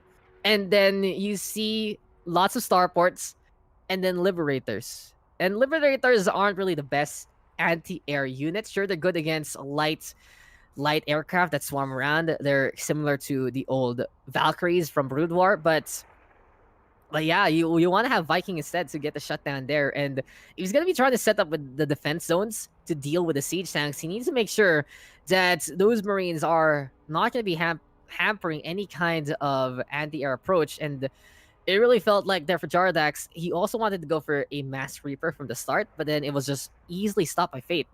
Really good use of positioning there for Fate in terms of not only the attack, but also on his defense. That bunker was so smart. He was just able to get an angle of anyone jumping up that cliff. And in all honesty, that Jardax really just didn't go for that push there. I do believe that that Mass Reaper could have worked out. He went for the twin refineries early anyway, so he would have that gas intake to build 3 Reapers at a time as much as possible, and he could have gone for the mineral line there instead. But this is all just, this is all just me trying to analyze what was going on, because in the end, Fate showing us why the meta is the meta. What he was doing was more understandable. He went for the Marines. He went for the siege tank, which is surprisingly more popular here in the EU scene, where in the Asian region, it's more about getting those upgrades quickly, fighting by the 6-7 minute mark, having more of an infantry-based composition. But maybe it was just because of the early racks there, forcing Fate to answer back. So yeah, it's really just all about the adjustments. And in the end, Fate was playing it a lot smarter. That was just that. It was very smart there from Fate. And now coming into this next game, unless we see something more refined and more streamlined here from Jardax, I really would say that Fate might be able to take this whole series and move on to the semifinals. But Jardax, he can still play the fights. He was able to go for a few drops here and there that Fate wasn't able to respond to immediately. So it's not going to be any kind of lopsided game. But the problem now is what will we see here on that aura? What will we see from Jardax? And I love it though, because it's like he's an X factor here. We cannot tell what he's gonna do. He might just suddenly whip out BCs. He might suddenly go mech. He might suddenly bring out Mass Raven out of nowhere. I don't know what this guy is gonna be up to, but I love it anyway. I love it anyway because it's very different from what we see so far, and it really goes to show that people can be very, very interesting here in every single region, no matter what. And here in the Project Chaos Esports September Challenge, well, we're looking to highlight these talents, looking to highlight these kind of zany plays. And as we say that, we're going to be getting into our next game. That Aura LE is our map number 2. Fates, 1 away to making it to the semifinals. And the thing about it, if you make it all the way to the end of the upper brackets, you're in the money. No matter what, whether you win or lose in the grand finals, you will have that money. You will have a slice of that $50 prize pool. 35, as we said, to the first placer, 15 for second, and not bad, right, for a small bracket here to start things off for Project AS Esports. A very, very passionate project from some very, very passionate admins. It feels like the organization here is looking to grow not only themselves as well as the community, but right now, let's grow into this game. So here we are, ladies and gentlemen, map number 2 out of 3. And it is Fates with the 1-0 lead. And we'll give him that initial introduction. Here on the southeast side of that aura, it's our blue Terran, Fate. And his opponents, here on the top left instead, he's looking to figure something out. He's looking to make something work. And this red Saren is pretty much a head scratcher to me, but at the same time, that's not an insult. That is something I would love to keep an eye out on. It is our red Saren, Jardax. Sick. So Jardax versus Fate again, and here we are in this TVT. And Jardax, why are there two SCVs here? Buddy, what's the plan this time? Bring me... I don't know if this guy has like a magic hat, and he basically says, I'm gonna pull a piece of paper out, and that's the build I'm gonna go on. So, two SCVs are here for the scout for some reason. Jardax will be bothering and forcing Fate to answer back.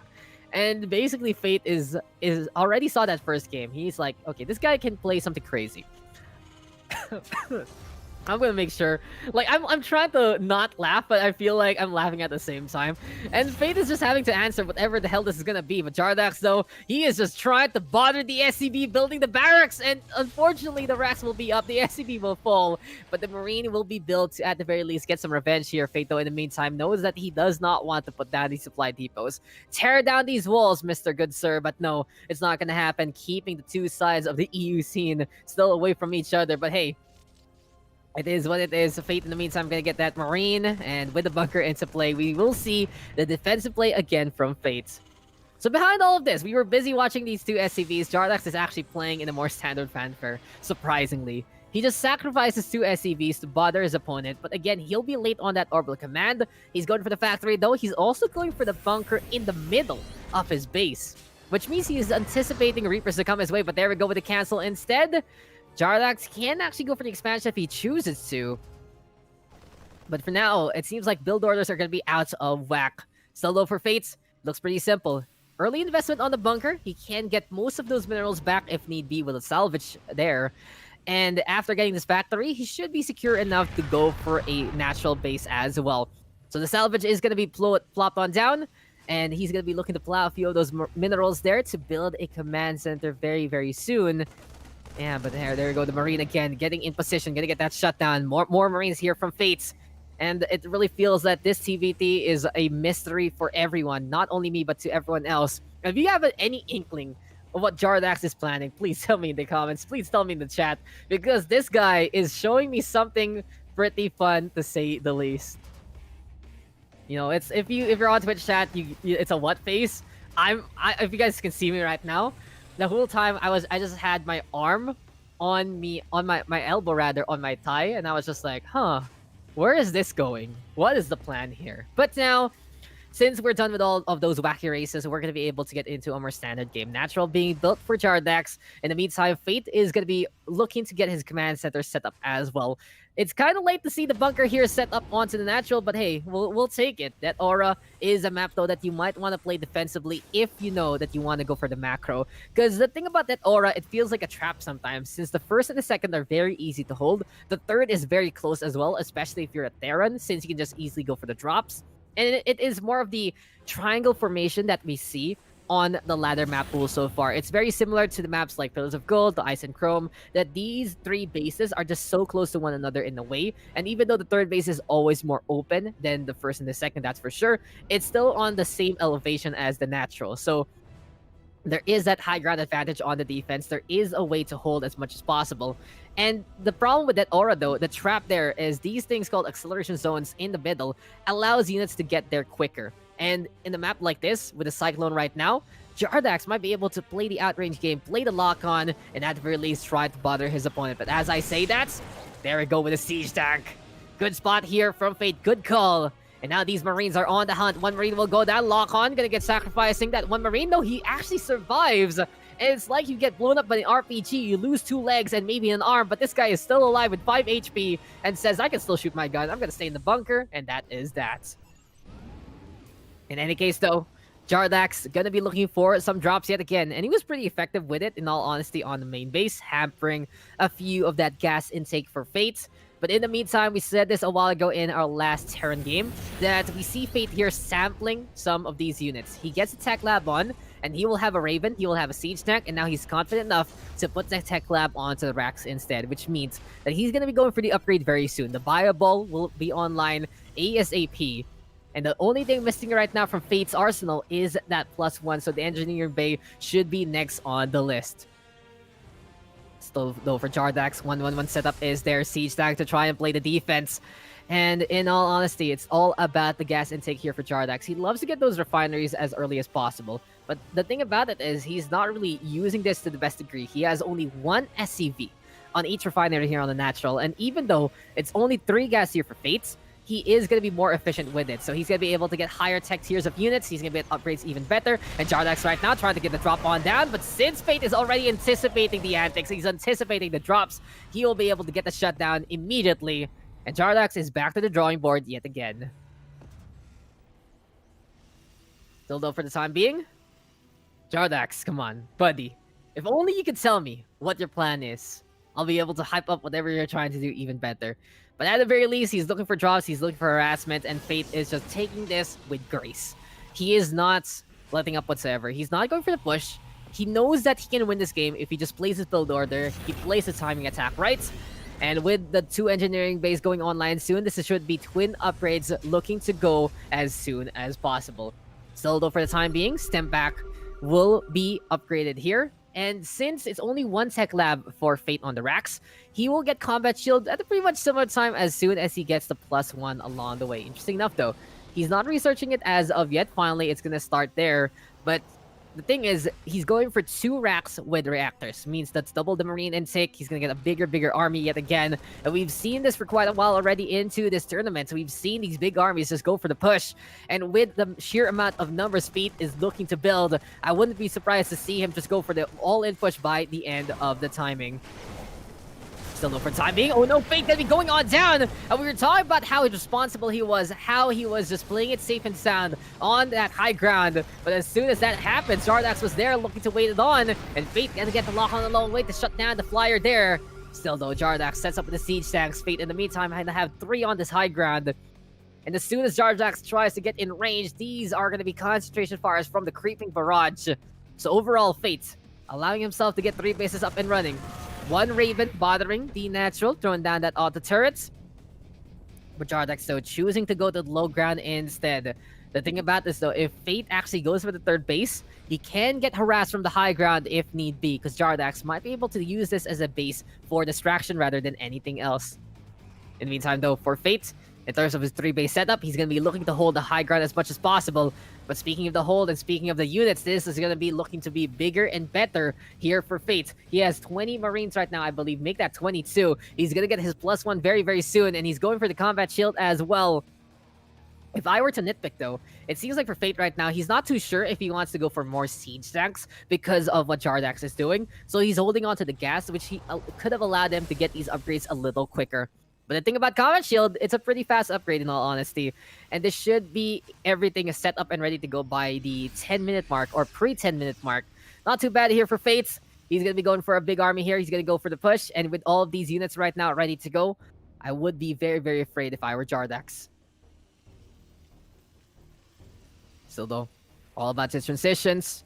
Interesting build-in placement here for Jardax. He puts all of his production in behind to at very least allow him a last stand of sort on these units. But twin factories with tech labs, here we go again with the conundrum that is Jardax. He has 2 engineering bays and he is going to have +1/+1 available on the Marines. But with only 1 racks, you're not going to have a big viable compared to your opponent. You do just want to focus onto 1 tier of tech. You just want to focus onto 1 kind of build. You don't want to go for a splash on every single thing. You only get a sample here in TVT. But in this case, now Fate's going to have more of these numbers. He's even breaking down the rocks. This is how confident this guy is, because he will make a direct pathway to wherever Jardax is setting on up. For now, though, Jardax looking to be play desperation. He is going to set up these bunkers for the defense. And this has to be a bunker bust approach here, courtesy of Fates. We saw though a while ago in Everdream, he was able to reel it back, play the range game, put down the shock cannons, and blow his opponent up to Kingdom Come. Question is though, will it happen yet again? Supply depot now being built alongside these bunkers. Planetary fortress there to reinforce. And there we go with the scan yet again. Fate now feeling very confident with his push. And here comes the Rolling Thunder. Boots to the ground yet again. This is what basic training is all about. Boot camp is now done. And here we are into war yet again. Siege Tank though gonna get some DPS on immediately. Bunker though in the meantime not gonna have any units. But apparently these bunkers are not gonna have any units whatsoever. It's all about blockading these Marines instead. Forcing Fate to play it slow yet again. Still though, even these cheeky antics are all for naught. It's not going to be enough, and as Fate backs off just in time to keep his Marines alive, these are the Siege Tanks right now trying to make zones of safety, trying to make zones of some concentration fire, and Fate even dropping these units in the backline there instead. Look for the Siege mode on, SCV is going to get pulled. Marines though in the meantime with a step back, going to get rid of those two Siege Tanks there, but with all the carnage, it's still going to be Fate with the advantage. He has the Biggie armor count right now. Vikings though trying to pick off these medivacks there. And as the Siege Tanks do fall, it's still Fate in position to go for the harassment, but this time, the Planetary Fortress is doing enough and more to stay alive, to survive. Reinforcements are alive. These are the SCVs though, looking to get pulled on, and they will shut down the Siege Tank there. Fate will be forced to back on now, costly fight for boats, but in the end, it's still our Blue Terran in the lead. So there you go, that's and a good one there. A good defense from Jardax, using those bunkers to basically blockade any kind of push. And with the Planetary Fortress able to survive in time, it was enough damage there. In the meantime, Siege Tanks busy with the Marines. The Siege Tanks of Jardax instead able to creep on a little closer. And this is what I was talking about. This third base here for Jardax, more of a bait rather than anything else, because he can defend this pretty easily. With the Siege Tanks in position by the staircase, he can actually set up in a way, but this is a lot smarter from Fate. He goes over to where his third base was, and he is just going to go for the push onto the high ground instead, taking control with sheer numbers, catching out Siege Tanks in transition, and even though these things are trying to go into siege mode, it's not going to be enough. SCVs, those going to get pulled. Everyone is going for the attack, and this is looking pretty dicey here for Jardax, because these workers are just dying in the field of combat. The Marines are there yet again, and with the income completely dissipated, this has to be game.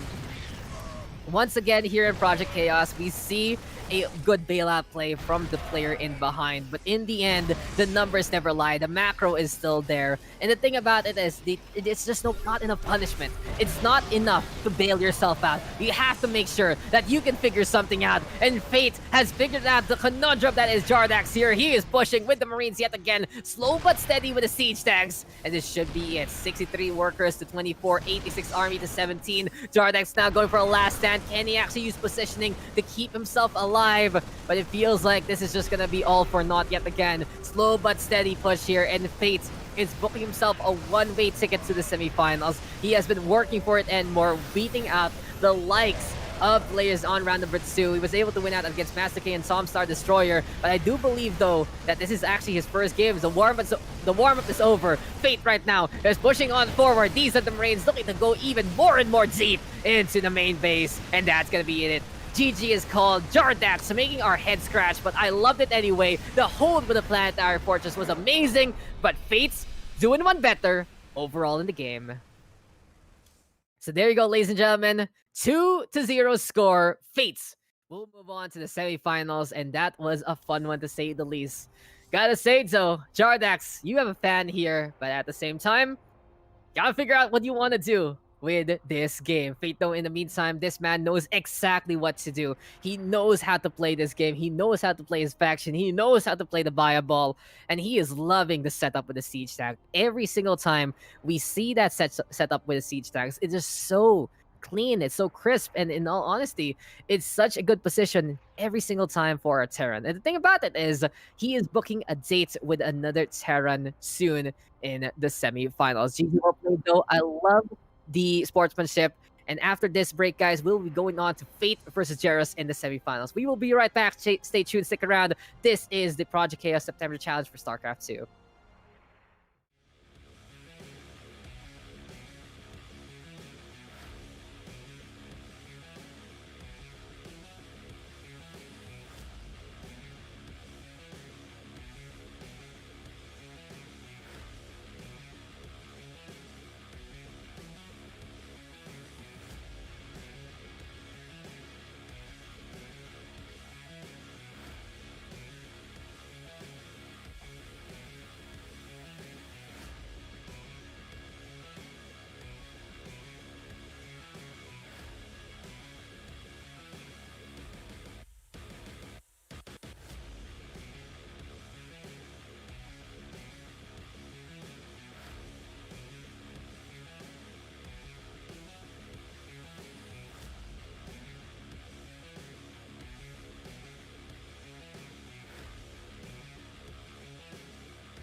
So welcome back, ladies and gentlemen, and this has been a great ride here in the Project Chaos September Challenge for StarCraft 2, the first one ever for Project Chaos Esports, and we are going to be getting into the semifinals. It has been an amazing time, though, with so many great games, and, let's not get tilly-dally. Let's check out that bracket, though, because it feels like there's so many different players that were able to represent themselves, and in the end, we do have the semifinals set on up between Jaros and Fate.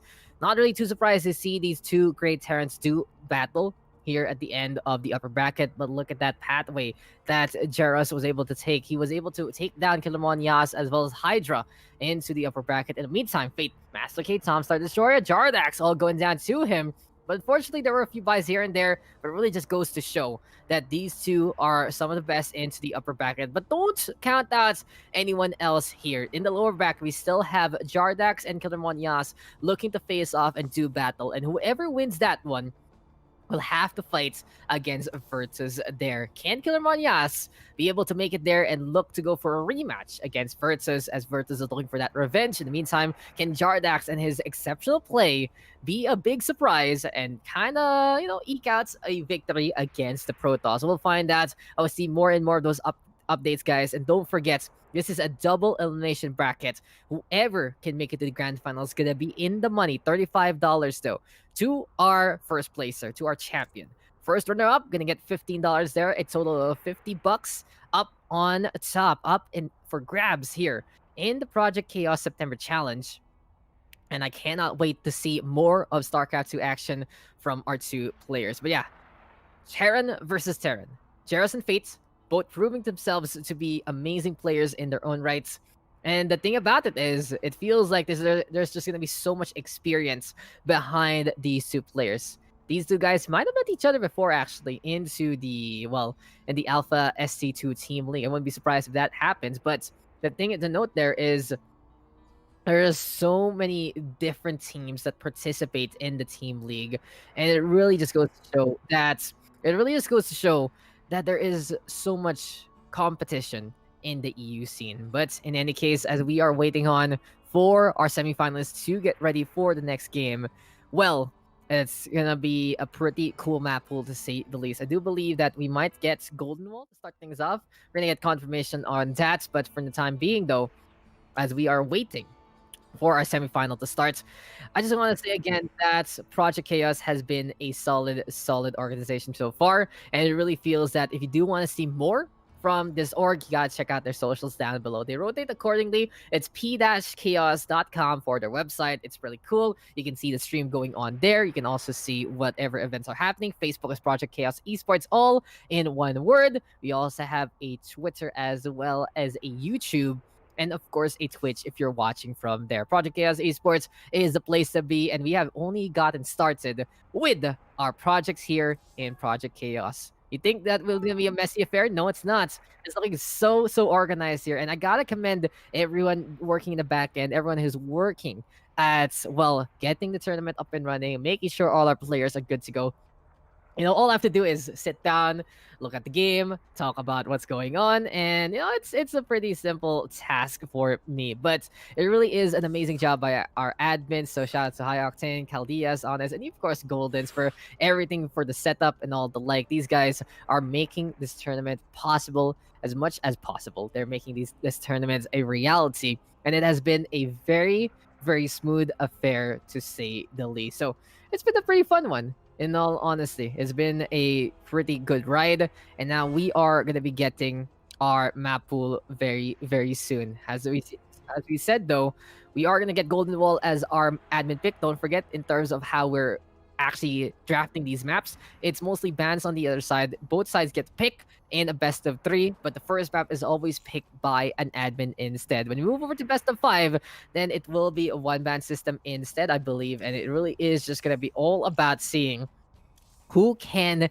keep up with the tempo, keep up their game all the way till the end. We've been live for almost, I believe, 3 hours? Oh, 2 hours, almost 2 hours actually. So it really feels that it's been a quick rodeo, but it's also felt like that these games are bearing their way towards me, towards everyone, because these matches have not been sweeps whatsoever. These matches have not been complete shutouts. Even though the scores are 2-0s, they have always been a way to go for the fights. They have always been a matchup to remember, and there is always a battle happening between our two players. So it really goes to show that the competition here in Project Chaos Esports is absolutely fierce, as we are gonna see one of the most hype matches in the semifinals. For now, though, we are just making sure that we get confirmation from our players. Seems like there's a little bit of the miscommunication there, but hey, Jaros is all good in this matchup. For now, though, well, yeah, we'll be getting into Golden Wall. Seems like everything is a-okay instead. And I'm pretty happy about this one. It's gonna be a pretty fun one to say the least. And we're just waiting on for our vetoes though. But overall, it's still anyone's game. Either Terran can win this one out. Either Terran can actually show up into this matchup, and either Terran can be the one to move on to the grand final. So we'll find out how this one's gonna work. We'll find out how all of this match will unfold. As our first map, it will be interesting because it is Golden Wall LE, and there are many mixed feelings about Golden Wall. In all honesty, you see a map like that, you see a part of the map blocked by minerals. It's like, what do you even do with this? But then it's actually a pretty big map to play the macro at the same time, and you can go for some interesting drop plays with the medevacs here from behind. Still, though, the problem of Golden Wall is if one side decides to mine out those minerals, they can use that parts of the map to go for those expansions, and then there is always that temptation to try and get that golden base, and it's very risky. We saw it on the initial heydays of Golden Wall. Is when you play Golden Wall, you go straight for that golden base. You go straight for those minerals, but then people realize that it's just so easy to harass you from the other side. The Golden Wall has a segment there that is transparent, and from there you can see some harassment from Marines and Marauders, and you can really see that it's all about getting the shutdown on that golden base. So people play it more safely, moving over to the west and the east sides respectively, getting those bases, hugging the sides, and it's time to hug this matchup. It's time to see what Jairus and Fate can bring to this table. Terran versus Terran yet again. It's time to get into this matchup. It's time to get into this game. And I cannot wait to see what Golden Wall LE will bring to this one. This is the semifinals, though. It's still a best 3. Winner gonna move on to the grand finals. Loser gonna drop down to the lower bracket finals. Still has a chance, though, to make it there in the money yet again. But now it's time to see how this one's gonna go. History will be made. We will be crowning an inaugural Project Chaos champion very, very soon. But the question is, who will it be? Because introducing first, here on the west side of Golden Wall LE, it is our blue Terran of ESC. It is Fate. And we saw him a while ago. Played pretty standard, played pretty well. Cool, calm, collected, having so much faith in his own build orders, in his own play, beating the likes of Jardax there, stemming the tide, surviving every single time. Really going to show that this Terran is one so stable that can make it to the end.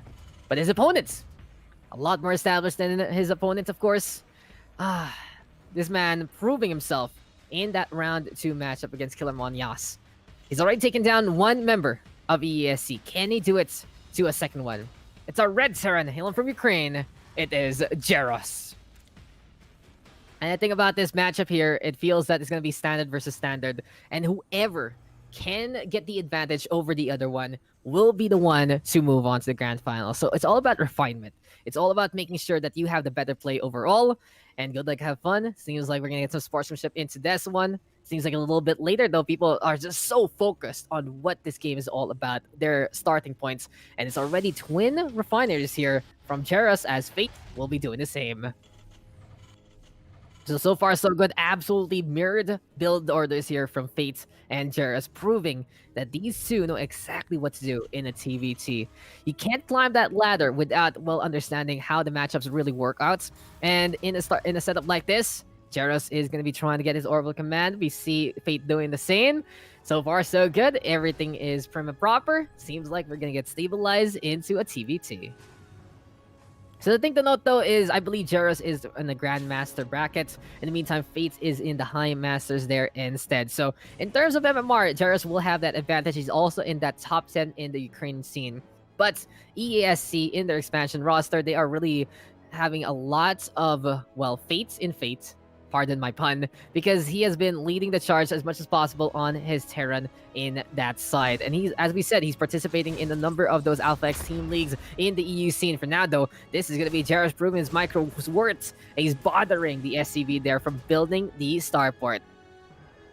Fate, though, in the meantime, going to be able to answer back. And I like he has these two Reapers in this game. Jairus going to have the same kind of setup, but the thing is, it's a big map, and with the Reapers and the mobility, you can actually scout out whatever you need as quick as possible.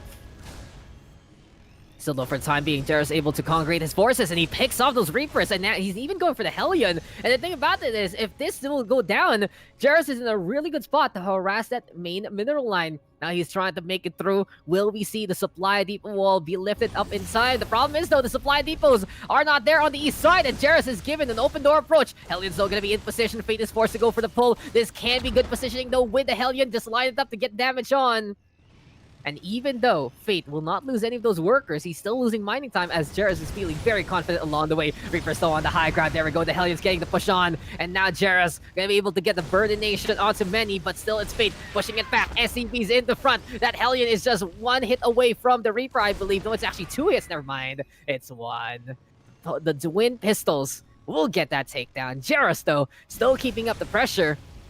And with all of this Hellion harassment, Fate is unable to set up this natural so far. So a good chance there from Jairus. It really goes to show that he saw the opportunity, seized it, got rid of the Twin Reapers, got rid of the Hellion, and now he is positioning himself to hamper any kind of expansion into this game. For now, though, it's going to be high time to see if we will see Jairus be able to keep up that pressure. He gets rid of the Reaper already, and he's just microing these Reapers to try and make sure that they don't line up for the horizontal line. And Jairus will survive combat drugs, keeping the heals on, and the Liberator is there. The mineral line has been destroyed. Jairus is all about that harassment, and this just might be it. GG is called. Jairus proving to be one up on the micro. And that last game there on Golden Wall LE was just those small little nuances that allows our Red Terran to take that win. So you can really see here in StarCraft, if you can control your units a lot better than your opponents, then you can win from the get-go. Those 2 Reapers and that 1 Hellion, huge pickoff from Jairus. And from that point on, he never let up. He even went for the natural along the way, but you can still see reinforcements arriving every single time. Hellions were being brought along, Reapers were being brought along, and a Liberator to wrap things up on a silver platter. He feasted on that main mineral line. That was really, really well played there from Jairus. And now he is 1 map away from moving on to the Grand Finals. But it's not done yet. Fate proving that he can play a mirror very, very well. In terms of build order, it really was just all about making sure their macro was on point. And where Fate lost out there was the micro. And if he can control his units a little better and get ahead of his opponent on the macro side or stay on even, then he should be able to have a fighting chance no matter what. And the thing about it is we're going to go into a macro map next. It is Pillars of Gold LE for our next match. And the thing about Pillars of Gold, it's one of the bigger maps where it's all about expanding onto a second, onto a third. You get to choose if you want to stay on the high ground, you want to go to the low ground, which is easier to defend. And it really feels that here for Fate, it suits him better if he's able to play into a longer game. A while ago, he proved that he can play very, very defensively against Jardax. But when he went on the offense this time, when he wanted to go for his harassment against Jairus, he was caught in the middle of the map. And it was just enough for Jairus to keep the pressure there. It was a good call, though. Fate was always defending well. Fate was putting those SCVs out in front, positioning those Reapers and the Hellions into the ramp. But unfortunately, Jairus anticipating that one, lining it up, getting knocked down, and even microing those Reapers to get away from the Hellion splash damage. So, overall, Jairus proving that he is 1-up on his opponents. And speaking of that 1-up, he is 1 map ahead. But can Fate bridge that gap? Can Fate figure something out to get ahead of Jairus and win it out from there? Because in a micro battle, he might lose it out. In a macro match, that's where the question really lies. But now it's time. Game number 2 is afoot. Pillars of Gold is our battleground. And here we go again into the semifinals.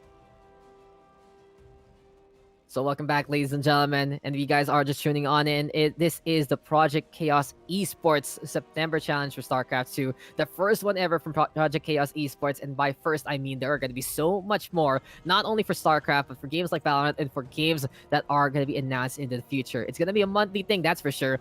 And at the very least, you will see more and more projects here from Project Chaos. But to start things off, introducing first, on the bottom left of Pillars of Gold, he is one map ahead, and he is looking to wrap things up and move on to the grand finals. It's actually our blue Terran here, Fates, and he's the one map down. My mistake there. His opponent, though, this is the guy one map ahead. You know, fake news? Don't listen to that one, guys. Listen to the reality. And the reality is, this guy was able to show off on the micro side. This guy was able to show off there on Golden Wall. And now he is putting his opponent in a pretty precarious spot. Because with the initial aggression, with the harassment, he was able to win outs in a sub 5-minute game. And if his opponent feels that he can't keep up there, he might be playing defensively, and this should give our Red Terran a lot of map control. We're hyping it up because he is just one map win away to the grand finals. It is our Red Terran Jaros.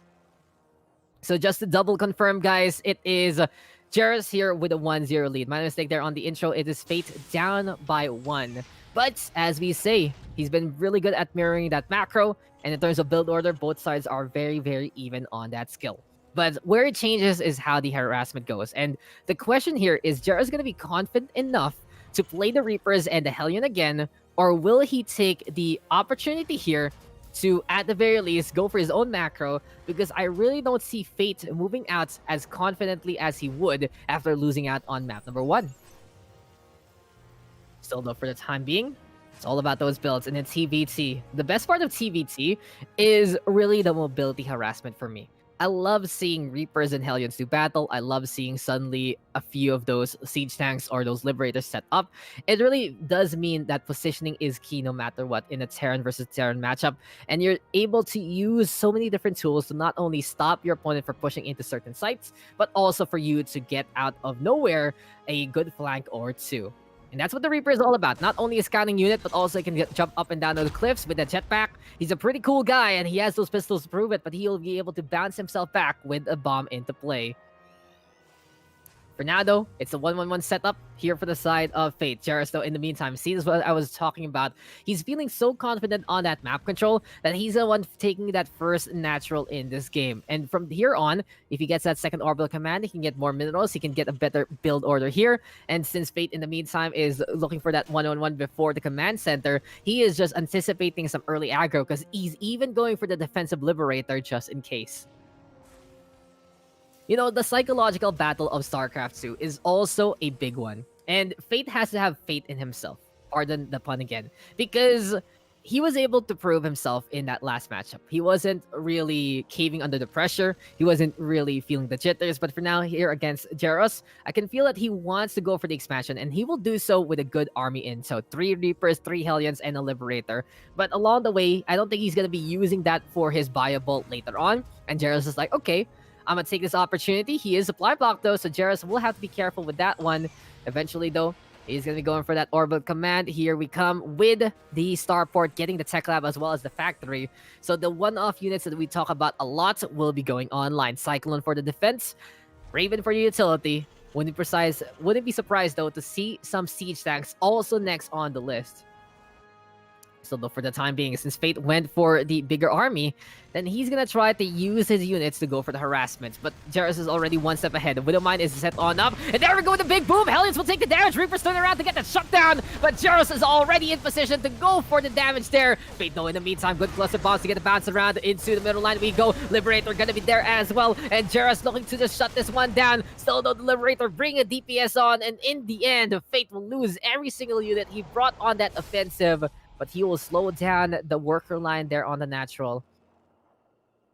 Unfortunately, though, for Fate, it's still not going to be enough. Jaros setting up with 2 orbital commands. Mules will be able to mitigate whatever kind of damage that was. And for now, he's building more and more of these SCVs, and now he's even on the prowl, on the attack. Hellion gonna be out in front. Cyclone is there as well. And this is really just Jaros being an apex predator in this matchup. He is not letting up whatsoever. You would see a normal player say that, okay, I was able to defend. I can play macro. I can extend this game a little bit longer. But Jairus is taking the risk, and he is a calculated risk taker here. He knows he has the advantage. He knows there's not much defending this base, and he's going to go for the push with the Marines already. Raven, though, in the meantime, going to get locked on with the maglock accelerations on, and it's going to be time for Jairus to even bring in the pain against that siege tank. SCV's immediately pulled on the turret, trying to bring the DPS. There we go with the siege tank, looking to get in position. But the Worker Revolution is hampering this push, but it's still damage being done against Fate yet again. For now, though, Jairus bringing in a good number of units, but he will be able to back on out with that siege tank. Instrumental unit, though, for the defense. And I like that Jairus is able to save the siege tank for the time being. The Marines, though, are hungry for blood, are hungry for scrap, and looking to shut down that tank. But unfortunately, it's not going to happen. And guys, this is pretty much the wage disparity. This is just the income being brought along here by Jairus. The rich get richer. He's on 40 workers right now. He's going for a third base as well. And that one attack will slow things down on Fate. Even though he's going for a third base, you can see that he's going to be running scared in terms of what units he's going to be building. So Marines, though, going to be in order here yet again. And in a matchup like this, we will see the auto turret from the Raven. Drop on down from Jairus. Unfortunately, there's no more Seeker missiles, but the anti-armor is a very good ability. So if you're going to harass with the Raven, you just drop down those auto turrets, get a few shots here and there. And I do believe they're a lot better against light units, so it's really these SCVs taking the punishment along the way. For now, though, everything looking under the sun here for Jairus. He's having a sunshine day. He's having everything going his way. And he's even getting that step back into the setup. More and more of these racks, though, feeling the confidence, and he's feeling that he can really keep up the pressure. With triple racks, he can go for some upgrades as well. Factory, though, building more and more of these siege tanks. And like I said, in this tournament, we've been seeing these siege tanks be a more popular venture rather than getting the earlier upgrades, rather than getting marauders along the way. So it just means that not only in the TVT, but in pretty much every single matchup that we've seen, the EU side here anticipating and also giving priority to the amount of safety that they get from siege tanks set on up. So it's interesting. Zone Denial, the name of the game. Not only of the CVT, but also of the tournament so far. Still, though, this is going to be a third base setup here by Fates. And Jairus, in the meantime, looking to get more and more of these units. For some reason, though, oh, they're... I honestly did not know what the SCV did for a while. Then I realized, oh, they're repairing the Raven. You know, I'd love to see a better animation for air repair, because it looks like they're repairing the ground, or at least drilling the core of the earth here. But then anyway, Jairus is on the march instead. With Twin Ravens online, he can actually throw down a few auto turrets here and there, and even go for the anti-armor to add up on the DPS side. This one Marine, though, might be able to spot this one out, and Fate barely seeing the tail end of the siege tank train there. Still, it's all about that setup scan. Gonna be online. Jairus, in the meantime, bringing those Ravens. And while we see Fate trying to anticipate the siege mode in, it's not gonna happen. And Jairus is just gonna go with the intimidation tactics. It's a show of force, not even letting this battle unfold, because he already knows he is screwed beyond all belief with the siege tanks there. And Jairus is our first grand finalist here in the inaugural Project Chaos Esports September Challenge. Guys. Whew. What a game! And I'm just fear. I'm just instilled with so much fear after that matchup. Because Jairus, this man is literally giving himself a red carpet treatment. He rolls it down, kicks it down, opens the door, says, I am here to destroy every single person in this bracket. And he is our first grand finalist. Not bad whatsoever there from the Ukrainian side, and really goes to show his Grandmaster ranking very, very well deserved. Harbinger is going to be proud of this one so far, but we will be taking a little bit of a breather there, because Jairus, this guy, is making me run out of my breath with how effective he's been playing. So we will be right back. We'll be moving on to the lower bracket before anything else. Stay tuned, stick around. We still have the grand finals also later on, with Jairus waiting to be the final boss in this bracket. And you guys are tuning on into the Project Chaos Esports September Challenge for StarCraft 2. We'll be right back in a few moments.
Welcome back, ladies and gentlemen, and here we are. So we just breezed through the upper bracket, and in the end, when the dust settled, it was Jairus standing tall, and he is our first grand finalist there here in the inaugural Project Chaos September Challenge for StarCraft 2. But this means that this guys, don't forget the low-key information, double elimination, and this means that everyone who has lost so far still has another chance. And speaking of dust that has been settling, it seems like we're gonna be able to get a round one rematch here into the lower bracket, the semifinals. Virtus and Killer Monyas. We're looking to see if this matchup is gonna be happening very, very soon. We're trying to make sure all of our players are good to go. So if one of these two players are watching the stream, please make sure that you are on standby and you are answering the admin's call, so we don't want to forfeit anyone who has actually showed up for the tournament. So a little bit of a warning right there, but at the same time, we just want to see you guys have your games, have a chance for the $50 prize pool, $35 for our first placer.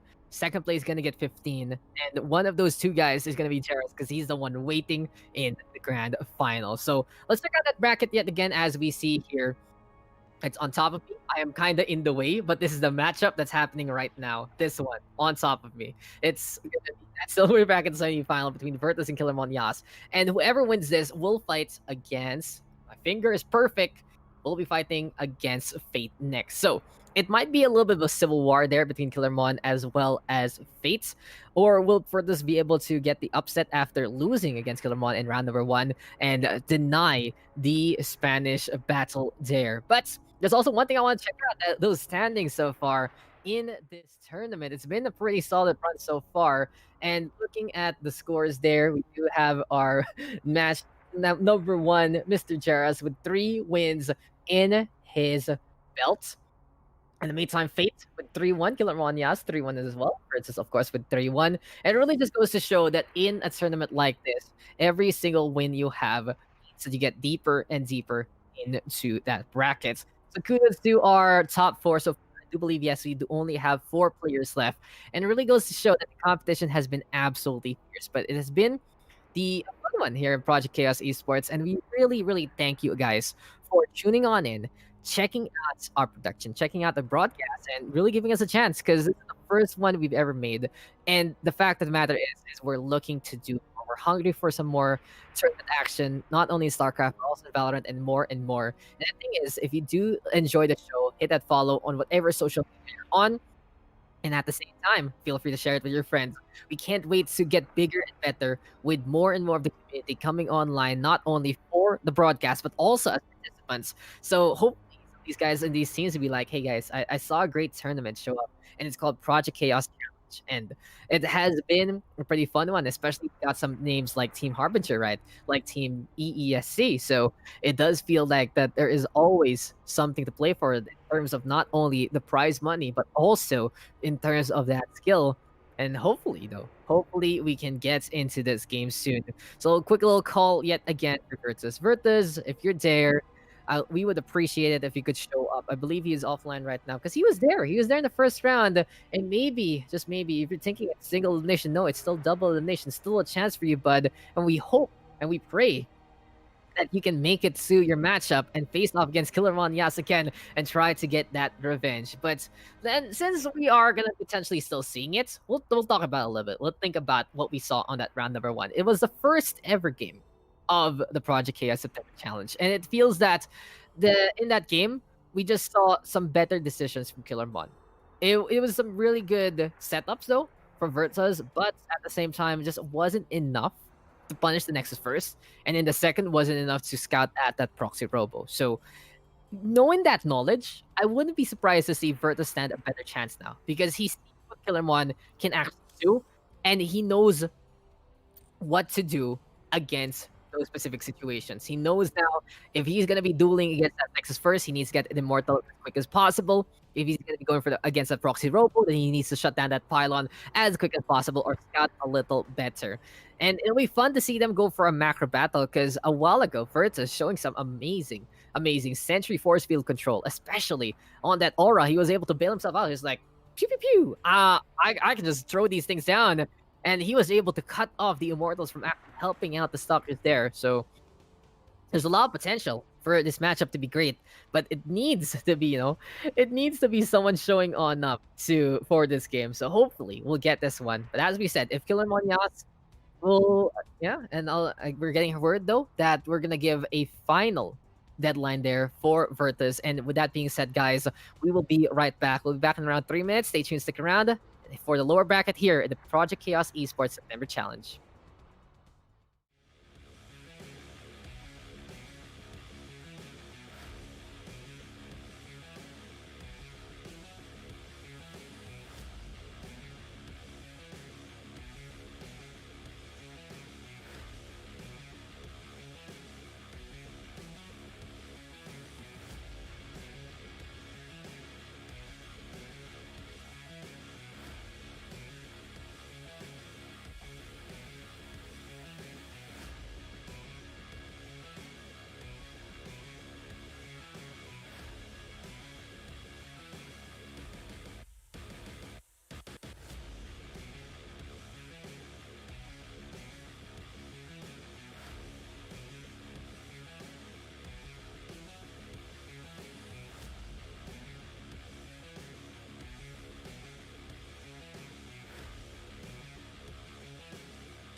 So welcome back, ladies and gentlemen, and here we are back into the Project Chaos Esports September Challenge. Unfortunately, though, we will have to consider versus a forfeit there because he wasn't able to respond to our admins in time, even though we poked him and prodded him and maybe gave him a flick on the forehead, just say, "Hello, hey, come on, it's your time for revenge." But apparently, revenge is a dish best served never, and we'll see. Maybe Virtus can join, of course, into another challenge. Hopefully, though he was really good parts of that first round matchup, and it was really fun to see him and Killer Monyastu battle. But this is what we were talking about, and okay, these guys are bringing in the Spanish language already. Okay, y no comprendo un español, señor y señorita, and that is one of the few things I know how to play, how to say rather in that language.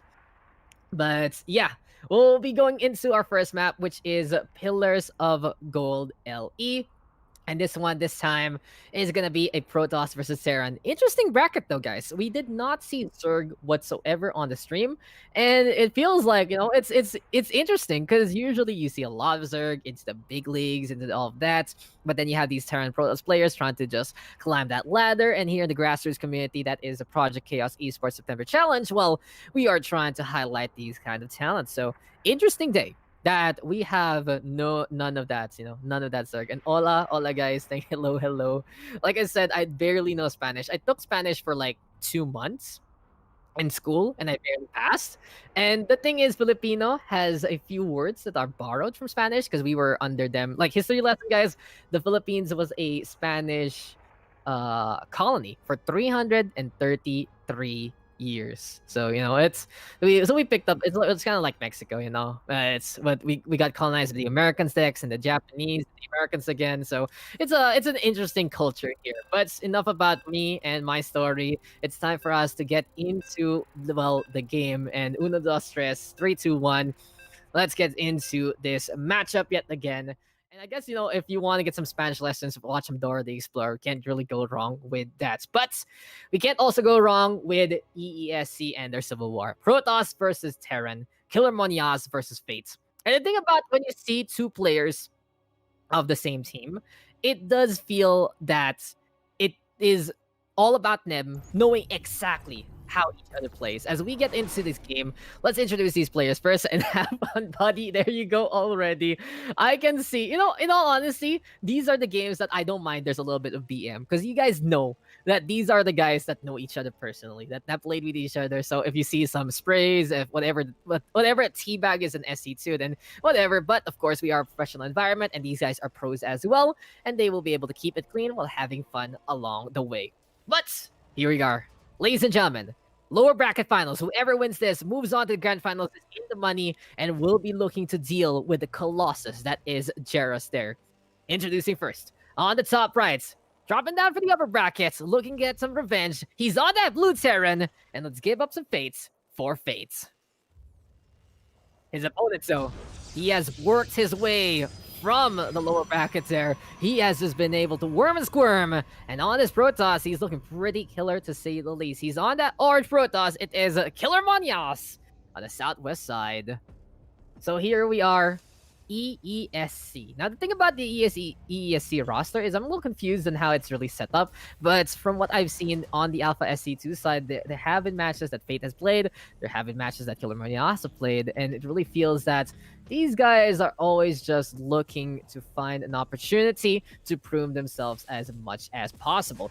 Escuela Española de StarCraft 2, I believe. Yeah, that's pretty much what it's called. And Escuela Española, does that mean that it is like a academy setup here? Because we see them have a main roster, we see them have an expanded roster as well. So it really goes to show they're trying to basically improve the Spanish StarCraft 2 scene in general. And since we talked about these players already for quite a while in their specific matchups, I do want to talk about the org. So Escuela Española de StarCraft 2, since 2016 was built. And the thing about it is they also really support their local scene, as we are going to get the file on their simulator. Of course, in the TVP, you want to blockade any kind of Reaper jumps, so you put the gateway and the cyber core there.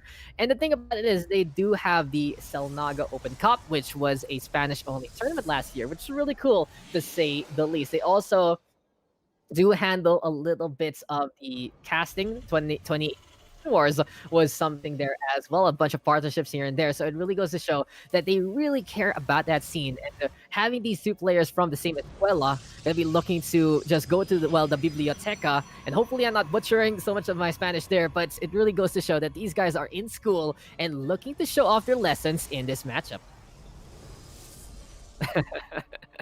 Vamos, indeed. Whenever I see like Spanish, what do you say? When I see the Spanish emotes and stuff, Spanish hype, it's when I watch European sports like football, like Formula One, all the like, and so it's fun. There's so much passion in the Spanish scene, and I love it that in StarCraft 2, it is no different. So here we go again. Let's get back into the action. Enough about trying to cater to the culture. Let's cater to the game itself. These Marines are marching forward, but Killer Monias, I love the battery positioning there. Unfortunately for him, though, this natural is going to get hampered. Problem, though, for Fate right now is he having to deal with all the shields now, going online for the Sentry, and the Stalker in behind, tanking enough to keep the blows away. Nothing except 1 HP there onto the Sentry. Killer Monias expecting the push, and he's able to hold for the time being. So good start overall, and Killer Monias using that Sentry to go for the hallucinated Phoenix to get that intel along the way. So when you see that initial Sentry, it just means that our Protoss players wants to know exactly what's going on without doing anything risky. And when I see a sentry first, it does mean to me that it's more on the defensive end rather than the offensive end, because you're not really sacrificing a probe to go around the map. You're looking to make sure that you can get as much economy as possible, make sure that your build order is proper as possible. And he's already fully saturating a middle line here on the second base. So Killer Yas doing a really good job on the probe production. And the thing about the Protoss is, even if you have a good probe production, if you get so many losses, it's so difficult for this race to actually get those pros back. For me, Protoss is the hardest race to come back out of from if you lose too many workers. Because for the Terran, you have orbital commands to drop down those mules, get those minerals back, you can build some SCVs. For Zerg, it's pretty simple. You just decide to designate a whole cycle of larva to become drones instead, which can lead to over-droning, but the problem there is at least mitigated by an instant flux of economy. So for Killer Yas, every single time he has to play defensively, then it's gonna be a pretty good one there. And Killer Yas, not Killer Jas. How do you guys say it? I'll just call him Killer Mon. And there's a J, you know, J, the J, the H. Haas. On Haas. Okay, thank you, chat. You guys are so lucky. I love it. I'm sorry I've been butchering it. Killer Mon. I'll take this time, since nothing's happening, to apologize for butchering your name. And yeah, Killer Hot's gonna be at the very least flying around with that Phoenix. This is why, guys. This is why we don't have Spanish lessons here. You know, we're very Americanized in the Philippines. But the problem now is, back to the game. My producer's laughing at me with what I've been saying. RoboPay is getting extended to Milan. So we have come, after all of that banter, all of that fun, we have come to a point that both sides are pretty secure in their setup. They have these Marines and Marauders here for Fate. He's going for a heavy Bioball this time, a far cry from what we saw on the Siege stance earlier on in the TVT. And he's just looking to bully Killer Boss with every single unit he has. Because, in essence, if this is going to be trades, this is the Terran coming out ahead, but beautiful Blink Stalkers here from Killer Mon going to be able to get on in behind. Immortal though will go down, and the Marauders backing a punch, but Fate is unable to stem the tide. And in the end, the Blink Stalkers playing the aggro instead. The thing about getting that earlier Blink Stalker, it means that you're able to go for that micro, and Killer Mon able to surprise, able to do everything there, and it really feels that he's just going for the push now after stopping that push. The thing about the Marauder versus Stalker matchup is Marauders are just so cost efficient against Stalkers because it's a bigger investment on both gas and minerals for the Protoss player. And since in terms of income, you can see the Terran usually comes out ahead of any kind of matchup. Fate goes for a really good idea for going for these Marauders for the time being. Still though, missile turret gonna be set on up, a little bit of detection there, +1 will be going online. But in behind all of this, the War of the Worlds might be coming on through because the Striders are in position. Killer Haas down below though, on a potential third base here for Fate. And the thing about this is really, really smart for him because he has an observer in play. And in maps where the triangle formation is set up, Blink Stalkers have an extra caveat that can make them even better. You see this part where the Reaper can jump on in. It just means that's also where the Blink Stalkers can usually blink towards too. Unfortunately though, for Killer Mon, he decides to back on away. He sees too many units there on the other side, observation mode, allowing him to get that better vision, especially by the ramp itself. And he'll be looking to retreat with the Colossus for the defense, as these Stalkers are going to be a force to go for a tactical strike instead. But I worry here for Killer Mon, because if it's only the Colossus defending it right now, he's going to have a tough time. He's going to get a second one there. Does he have even charge online? No, he doesn't. So it's going to be up to the Blink Stalkers yet again to try and go for the defenses. But onto the main base we go. This is what we were talking about. TP onto the high ground. Blink and you miss it. And he shuts down the reactor first and foremost. Next on the list, going to be a few cracks here. Interesting, Killer Monhas is not going for the mineral line as of yet.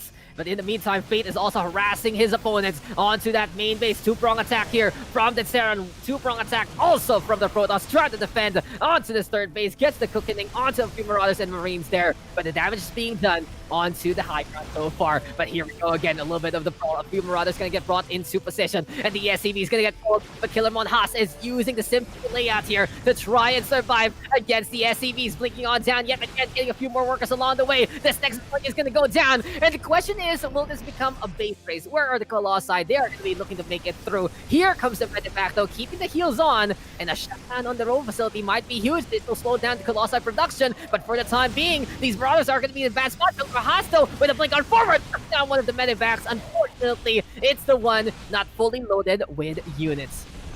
But while all of this is happening, it's time to go for the recall. It's time to get the hell out of there. Killermon saying that, oh, that one stalker will go down. But Fate's able to defend, both sides knowing exactly how they want to play it. And it is just ridiculous how the response was. Killermon throwing down the Blink Stalker Gauntlet, and then Fate was like, okay, you're going to go to my high ground, I'm going to go to your high ground. I'm going to go for the drop here on the west side, shut down your main base, shut down the means of your production, slow down your Colossi, but still looking good here for the Protoss. They are on even, and units are more qualitative rather than quantitative.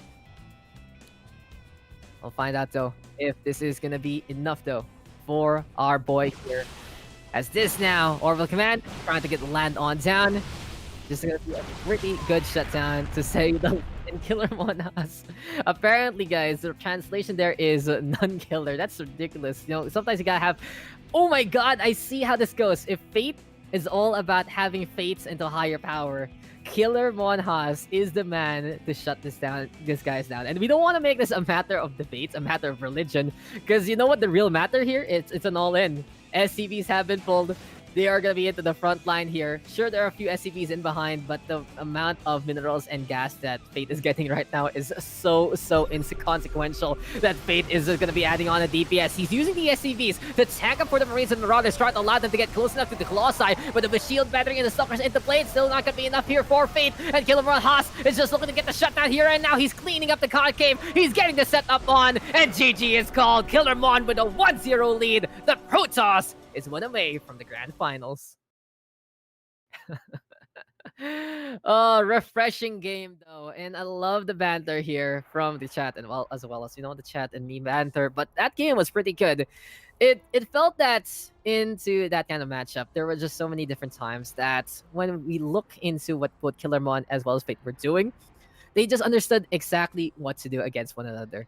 They always had an idea of what was to come. Whether it was drops, whether it was Blink Stalkers, there was always an opportunity there. But I still feel, though, that was a lot better there from Killermon Haas, because he was able to do more damage overall, defend his bases, and then put those Blink Stalkers in. Now, I was very surprised that he went for the add-ons rather than going for the mineral lines, but then you saw the power of the SCV pull, and it can really explain why Killermon just didn't want to go directly into it. He also didn't know if those units were there or not, and he was able to get confirmation later on, but still, he had to micro how many different fights? You have the fight on the Protoss main, you have the fight on Protoss third, and then you have the fights on Terran main. So it really goes to show that these players are just trying to keep up with one another, and it feels that action is happening on all fronts. So I gotta commend EESC for everything they've done for these players, as we are gonna go into map number 2.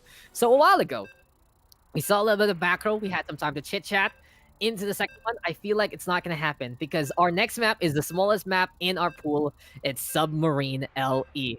And when we get here into Submarine LE, it's going to be pretty interesting, because we saw a while ago a bit of that proxy robo action from our boy on the Protoss side. Question is, though, Fate has been impressive on defending any kind of antics from any single person.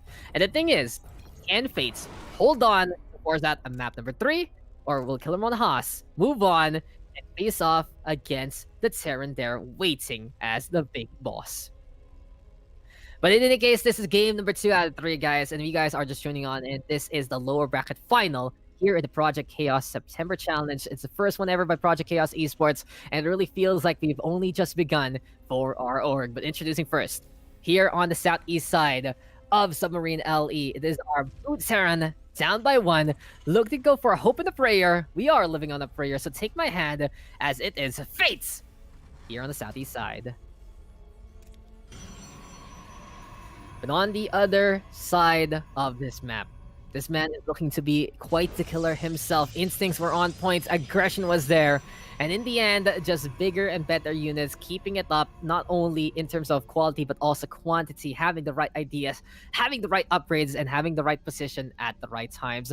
This man has been working his way up to look for a revenge match, actually, against our grand finalist, Jeros. He was knocked down by Jeros all the way in round number 2, and he's looking to get into the money, and if he has to step on his friend Fate for it, then so be it. Competition is fierce here. the Project Chaos Esports September Challenge, and this is our Orange Protoss, Killermon Haas. So here we go again, game number 2. And like I said, Submarine LE, this can be a quicker affair to say the least. Everything can still happen, you know? Anything can still happen, and since the fact that these two players know exactly what each other is all about, then I wouldn't be surprised at all that Fate will have something to deal with whatever antics Killermon has in store for us.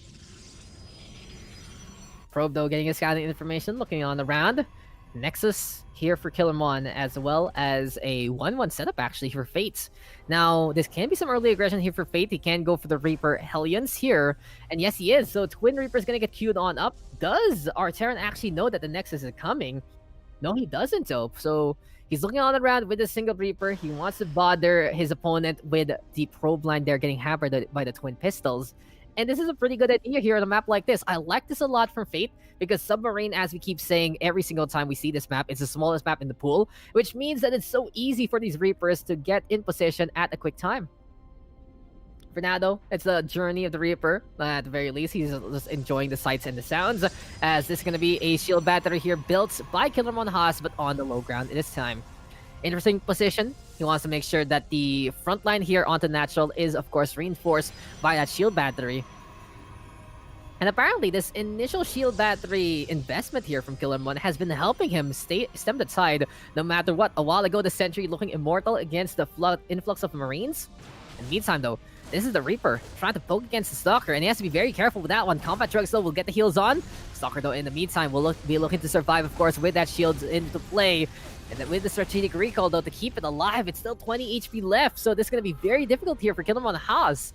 He only has these 2 Stalkers right now, and this is a big gap for the Hellions and the Reapers to make it through to the natural and the main mineral line. So it's up to these Stalkers to try and be a tag team tandem. And look at this. Very smartly done here by our Protoss. Makes a wall of pylons to get in the way. This will force Fate to go the long way around, and with the Stalkers in position, stemming the tide yet again. Killermon Haas.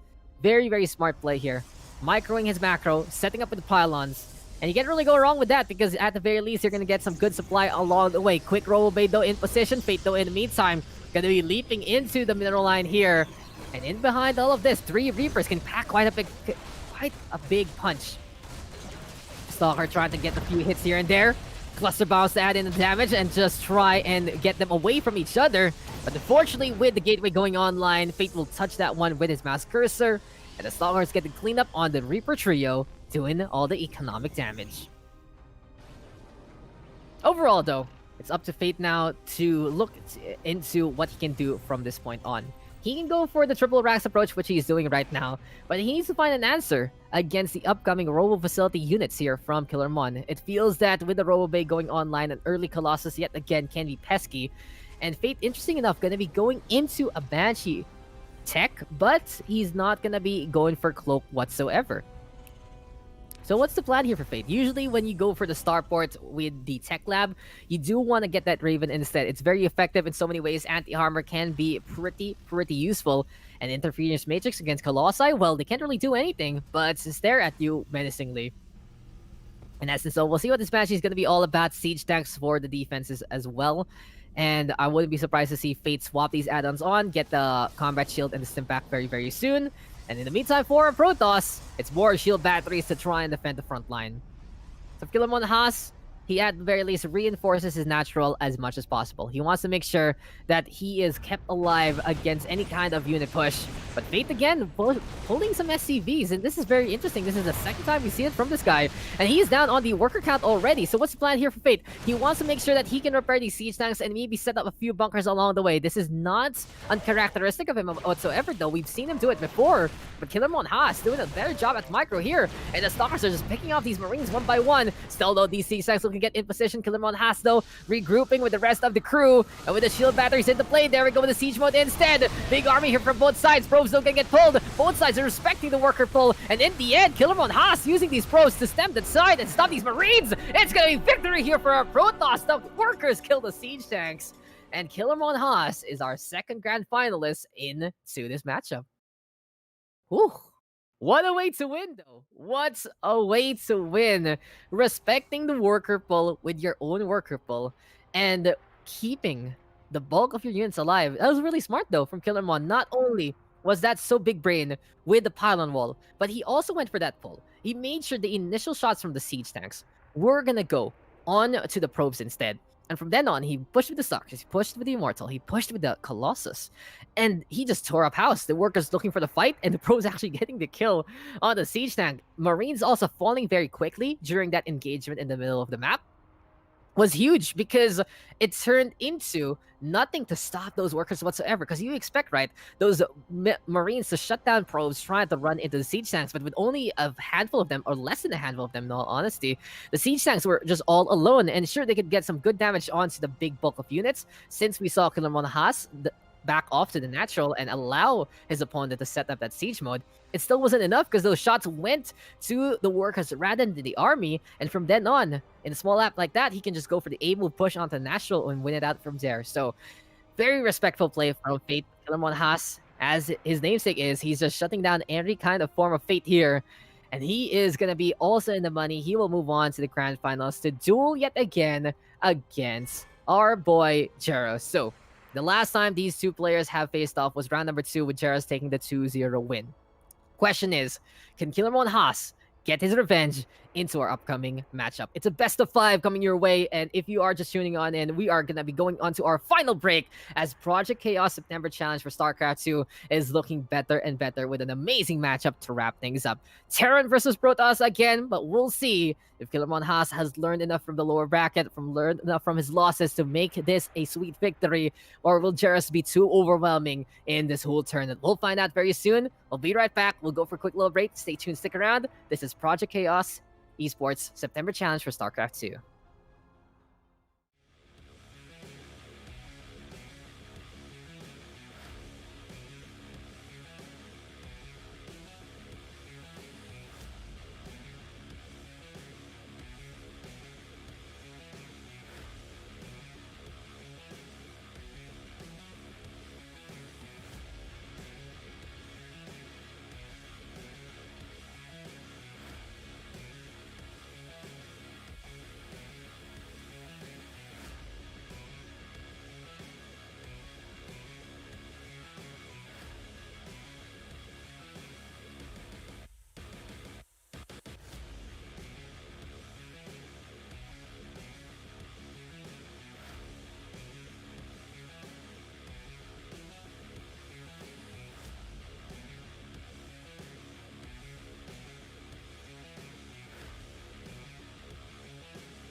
So welcome back, ladies and gentlemen, and it has been an amazing tournament run so far here in the Project Chaos Esports September Challenge for StarCraft 2. But we are now finally at our last stop. It is the grand finals between Jeros as well as Killer Haas here, and it's PVT time yet again. We saw this matchup though before, and it was a 2-0 that went in favor of Jeros there, really showing his dominance on that Terran. Question is though, has Killer Haas learned enough from the lower bracket to make this one happen? We're going to be starting things off on Ice and Chrome. I'm very excited to get into this game. Both of these players are good to go. And let's not waste this time anymore, guys. Let's get into this matchup. Let's get into this game. And don't forget that this is a $50 prize pool on the line. Whoever wins this is going to get 35 bucks, 15 bucks though for our second placer. And it really feels that with these two players being in the money, they really deserved everything that they have done so far in this bracket. The bracket itself has been quite exciting, and we can quickly talk about their journeys, but let's get into some introductions first. If you ever hear some boss music, it might be for this guy, because he has been undefeated so far in this tournament. He has been the one to lead the charge. He has been the one to be the standard. And it is our blue Terran, healing all the way from Kane.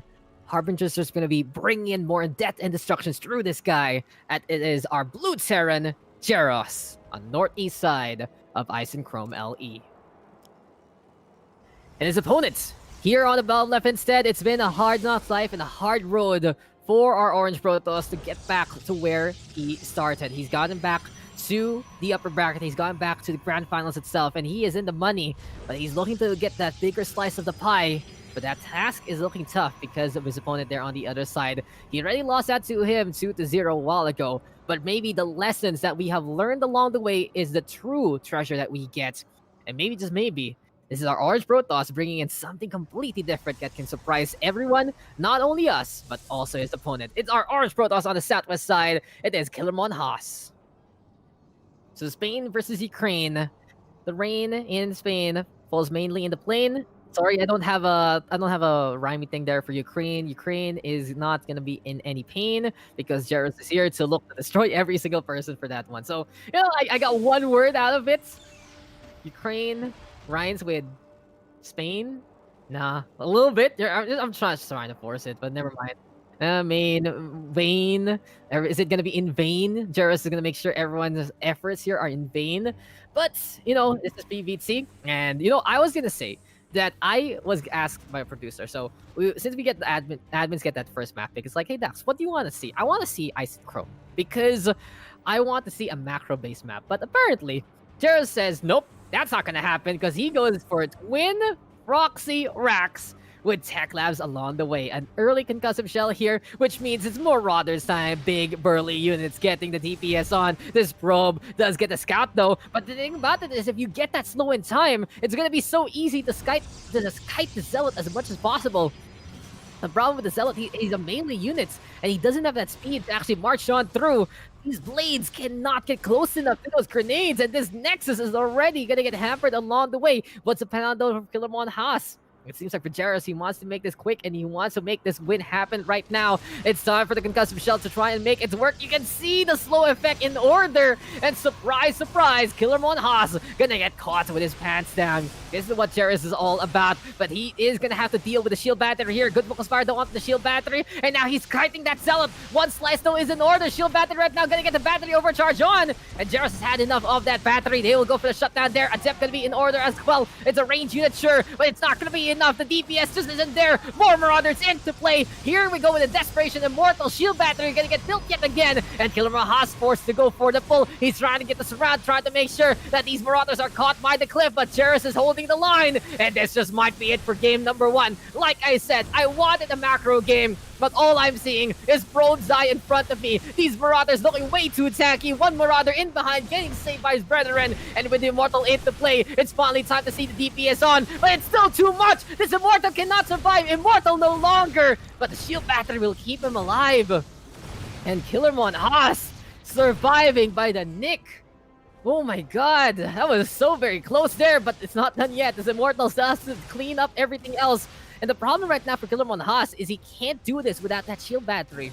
There's no shield battery there. On to the next point. We still see more and more of these Marauders. No third barracks, though. He's happy with 2, and he's looking to set up a little bit more onto the main base with the Orbital Command, dropping down those mules. Jairus is just on the hunt. He wants to make this quick. He's been waiting and watching the lower bracket, and he sees where he can punish his opponents accordingly. Nexus point gonna go down. Immortal still on the high ground. And Killermon Haas, he needs another Immortal here to survive. But the problem now is his work count is an absolute pittance. Still battery there is, though. Going for the battery overcharge again, forcing Jairus to back on that. But so far, I like this from Jairus. I love to see him get more and more of these Marauders. All he has to do now is make a quick little blockade and stop Killermon Haas from getting past this natural choke. Because this ramp is the best thing that's saving him, but at the same time, it's up until where he can go. While the Marauders are trying to go for the push, though, the shield battery runs out of energy, and Jairus will just get this win. That's. You can really see when one is out of energy, there's that energy gap. There is just the push of the Marauders. And Killermon Haas, very commendable efforts there to try and hold, try and defend. But in the end, still not enough. Too much damage done by the Marauders. The Pro Bull was way too forced and way too desperate. That ended up allowing him to get that win. And Jairus makes it a quick one there. Oh. He only needed that second one. And I really felt like he wanted to build that second Immortal. But the problem with only 10 of those probes, he couldn't get the income in time. And he needed to rebuild the shield battery, right? He needed to rebuild shield battery. The only way the Immortal would still stand Immortal would be that shield battery having some energy along the way. So Killermon Haas, it was a good effort, but it has been the story so far of the tournament. We've seen good efforts on the defense, but in the end, it's still overwhelming odds. And that was a little too much there. Highly unfortunate indeed. And really just goes to show that this is what our boys are about. This is just what Jairus is all about. He is looking to be as dominant as can be. And it is just absolutely ridiculous how he played that Marauder push to perfection. He realized the situation. He realized that he could punish Killermon Haas there immediately after seeing that Nexus point. And he just went for it. Very interesting. You know, a map like that on Ice and Chrome, it's a macro-based map, but the fact of the matter is you can actually hide some of those proxies here, there, and everywhere. And even though we saw our Protoss see that one coming, it still wasn't enough. There was just too much to handle. The tech labs were there. The concussive shell is a quick upgrade to get, and the Marauders did enough to bring the damage on. It's just so sad. It was just so sad for that Zealot. He couldn't do anything whatsoever. But Jairus with the 1-0 lead. And now as we go into Everdream, wouldn't be surprised to see maybe him do it again. Killermon Haas, he can also try to go for his own proxy. And will we see cheese versus cheese into this grand finals, or will we see a more macro-based game? Both sides, though, have proven to be really good at setting up their bases, setting up onto the long-term game plan. For now, though, I'm in a bit of conundrum, right? Trying to figure out what the plan here for Jairus is, because this is the first time I've seen him actually whip something like that out. He's been playing pretty standard so far, playing pretty sublime. But here we go again, game number 2, with our Terran with a 1-0 lead. So welcome back, ladies and gentlemen, and here we are yet again in the grand finals. If you are just tuning on in, this is the Chaos Esports Club. This is the Chaos Project Chaos Esports there. September challenge. Oh, my words are getting mixed up trying to remember all those Marauders there, but it really just goes to show that this is so impactful here from our Terran. It is him on the southwest side of Everdream LE. It is our blue Terran, Jairus, one map ahead. A quick little introduction, because who knows how long this game is going to go this time. But we've seen him impressive on those builds. We've seen him impressive on the micro. And it feels like he's been a complete package so far in this whole tournament. But his opponent, here on the top right instead, he's looking to shake it off. And hopefully he doesn't get boomed mentally after that loss. He's looking to get at the very least a good amount of resources there with an early Chrono boost actually onto that Nexus point. And it is our Orange Protoss, Killermon Haas. So interesting. Usually you don't see this one coming. You don't see a Chrono boost early to get that many probes in a matchup like this. Because what's happening here? Oh, the shoe is on the other foot. This is like when you go back to a shoe store like Nike or Adidas and you realize you're going on back because the shoe that you bought just doesn't fit you. And someone else swoops on in to take it. And he's the one wearing it instead outside in the mall. So yeah, here we go. Killermon Haas is going to go for the proxy gateway here. Question is though, does Jairus know that this is coming? Oh, he's what has happened? What has happened to this tournament? So we've had some long games on the macro side, but I guess it's getting late there on the EU side. It's gonna be dinner time or something like that, and we are gonna see Jaros also go for the proxy, but he'll be doing it with a factory instead. So what's the plan here? Will this be Hellions to go even quicker? Will we see some siege tanks? Will we see some Widow Mines? You know, questions are gonna be abound, but proxy zealots from the gateway. This is all going to be about Killer Monahas trying to get as much damage as possible, trying to get as many units as possible with all the minerals he can get and more. And with a second Nexus point right now, it does feel like he just wants to bring more and more of the aggression here.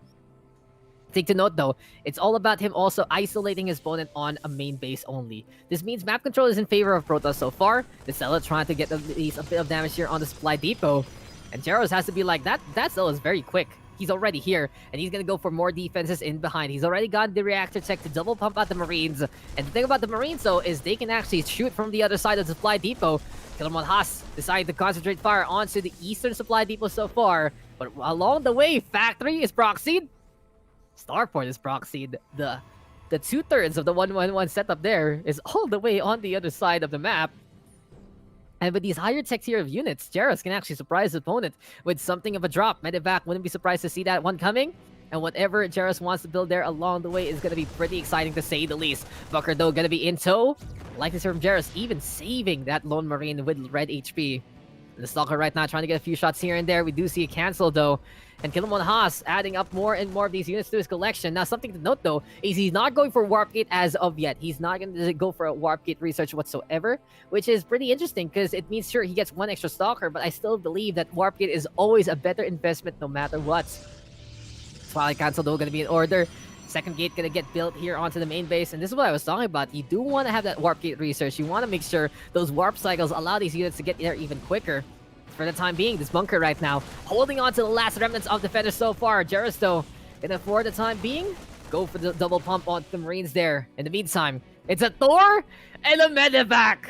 What has happened to this match? What kind of decisions are these from both sides? Now, the Thor can't be scary. It can just easily shoot down every single SCV in sight. And in the meantime, Jaros right now gonna be losing that one supply depot into this game. Might be a base race here, as this is gonna be the Stalkers right now pushing on forward. They just circumnavigate the bunker there, and Jaros is in gonna be a spot of trouble. Killer Monhaso is like, what the hell is an armory doing here? What is he building in behind all of this? Where's the factory? Where is the starport? He has to build his defenses and fast. For now, though, he doesn't have too much. He's going to go for the shield battery there instead. Robo facility going to be next on the list as well. SCVs, those in the meantime, trying to get the pull on and looking for a surround, but it's not happening because these stalkers are mobilizing as quick as can be. SCVs again in the front line there. Just though in the meantime, losing out on the Marines here, and the Thor is forced to actually move on through to the other side of the map. He uses the Thor for the defense as he makes sure he doesn't sacrifice too many of these SCVs, but Killer One has already built a substantial lead here with 35 workers in tow, and Jaros is going to be looking to hunt him off with the Thor instead. What an interesting chain of events, but the problem right now for Jaros is he's stuck on one base, and he needs to make sure that he can still defend the ramp so far. In the meantime, though, it's going to be more and more of the medevac action. There's another Thor into play, and this is going to be a do-or-die time here for Jaros. If he can make this happen, if he can make this work, he will win this game because he can shut things down with that burst damage. But the thing to note is a Dark Shrine is going online, and Killer One Haas, we've seen him do this before. He's just going to be looking to try and bring the punishment on. Immortal, though, into play. I love the call here from Killer One Haas, realizing what he needed against the mech. So it's going to be the Twin Tor Assault going into this push. Hulking mechs into play. Here we go with the shots. But the shield battery, as we keep saying, keeping the Immortal well immortal. And this Thor is taking way too much damage. There we go with a quick little load. Both Thors trying to get the hell out of there. And it's funny to see these things compress, but it's still not going to be enough to actually get the push on. And behind all of this, though, another Thor going to be into play. Killer One Haas forcing Jaros to play a little more old school there. Marine right now trying to clean up house and looking to shut down the pylons here onto the natural. But Jaros wanting to go for the push and more. And here we go with another Thor into this one. It's a brute force method here for Jaros. He knows he can't really build the Bioball anymore by this point. He's going to lag on way behind if he decides to do something that is more proper in his build order. And since he did go on Tech Lab anyway, he might as well make it happen. So another Thor into play. It's an interesting call though. I would have really expected maybe BC to be something that you could go on, even though it's not too good against Protoss, especially against Stalkers who can mobilize around the map. It's still gonna be pretty interesting to say the least. But the Dark Templar have infiltrated. They are into the main base, and there is no energy here on the Auto Command. There we go with the pull. Jarrus trying to get the hell out of there. And it's just so funny to see the shoe completely on the other foot. A while ago, Jarrus impressing with a quick victory on Ice and Chrome. This time though, Killamon Haas not letting up, and he just forced it out as much as possible through brute force here. And Jarrus is saying, okay, all in time, let's go for the push. It's interesting though that there is this choice here for our Terran player. He is going to be able to at least load away a few of those SAVs if he chooses to, but in this case, he decides to go for the third base instead, drop down a mule, and get more minerals. But it's a huge advantage here for Killamon Haas. He has such a good setup with shield batteries, and I guess this guy loves to play tower defense or something, because he's always setting up a good number of shield batteries along the way. SCV's now dueling against the probes. Here we go again with a worker revolution on both sides. Good micro though from Jarrus to try and keep him alive with those doors, but unfortunately, it's not going to be enough. These medevacs cannot keep them alive forever, and this is going to be high time for the Protoss to tie one back. Killamon Haas winning it out with a proxy, never letting up with the pressure, and defending very well with the batteries as per usual. So great game there. And I love it. And I love it. It was a good effort though from Jarrus, but the writing was on the wall as soon as that supply depot dropped. It felt like it was so easy for Killamon Haas to actually just push into the worker line, and it forced the doors to get exposed. And the thing is, Killamon Haas always had the answer, no matter what. He went for that robo facility, got the immortal, got the shield batteries in position, and overall, really good call there against the Terran. So Jarrus, after all of that, I believe we are going to be going into more macro-based game.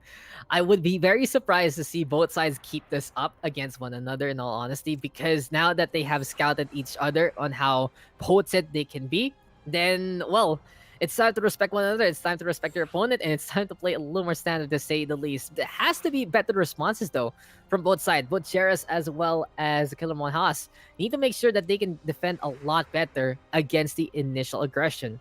On that first game, Killamon Haas struggled with that one, but then did an amazing job on the defense on the second. Vice versa for Jarrus, but more or less it was just him on the offense from the get-go on the first game, and at the very least trying to desperately defend on the second. So it really just goes to show that both sides can do that to each other. And the question is, which one's going to be more effective? Who will be able to get the answer on who first? Which buildings, which units are going to be best for that kind of cheese in a PvT? But as we get into our next map, we might be able to see it, but responses should be a lot quicker. As here we are on Submarine LE, we are all tied up, and this is game number 3 here in our tournament. So welcome back, guys. This is game number 3 in our best of 5 in the Project Chaos Esports September Challenge for StarCraft 2. And these guys are saying have fun to each other. I don't know if they're either laughing or fuming. Has to be one of the two after everything has gone on, because we have seen cheese versus cheese in the past 2 games. But here we go again. This time is a matchup on Submarine LE. It's your battleground. It's your PvT matchup. And introducing first on the southeast side, it's your blue Terran, Jarrus. His opponent, though, the master apparently of the proxy gateway, it is our orange Protoss on the northwest side, Killamon Haas. So keep it simple on to the introductions this time. All we needed to talk about there was really the fact that we saw the amount of aggression, the amount of units that Killamon Haas just kept bringing to the table. Not only Zealots, but also Stalkers. Really good micro along the way, keeping the Zealots alive, keeping the Stalkers in play, and at the very least, keeping up the tempo, keeping up the pressure no matter what. So this time, though, we're seeing a little more standard here from both sides. Barracks is going to be into play already. We have gateways, though, being built here by Killamon Haas. A single gateway here to win the simulators. It's going to be high time to get more and more of those probes into this one. So it's very indicative that it's more macro-based immediately, because Killamon Haas does not go for the initial chrono boost. Usually you see that initial chrono boost onto the nexus point when you're going for things like the cannon rush, you're going for that proxy gateway, because you need as many workers as possible to fully saturate your base, and you're not going to be going for an upgrade anyway, like warp gate, so you're not really trying to catch up to anything. In the meantime, though, for Jarrus, again, he wants to go for the safety twin marine pump with a reactor here into his wall. He sets it up in a way that he has an opening here on the east side, And here is going to be the command center now being built by Cheros as well. But that probe is being pesky. And while the SCV has 5 more HP than any other worker in the game, it still has to be exposed to try and build this one down. So this natural is going to get hampered. The SCV has had enough. Going to go for the fight. The probe will go down. The SCV will get that kill.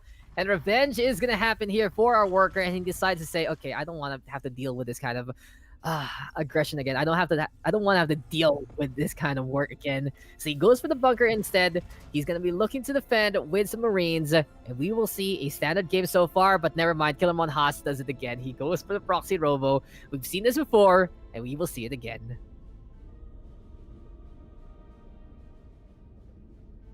So far, so good. We are going to be back in action.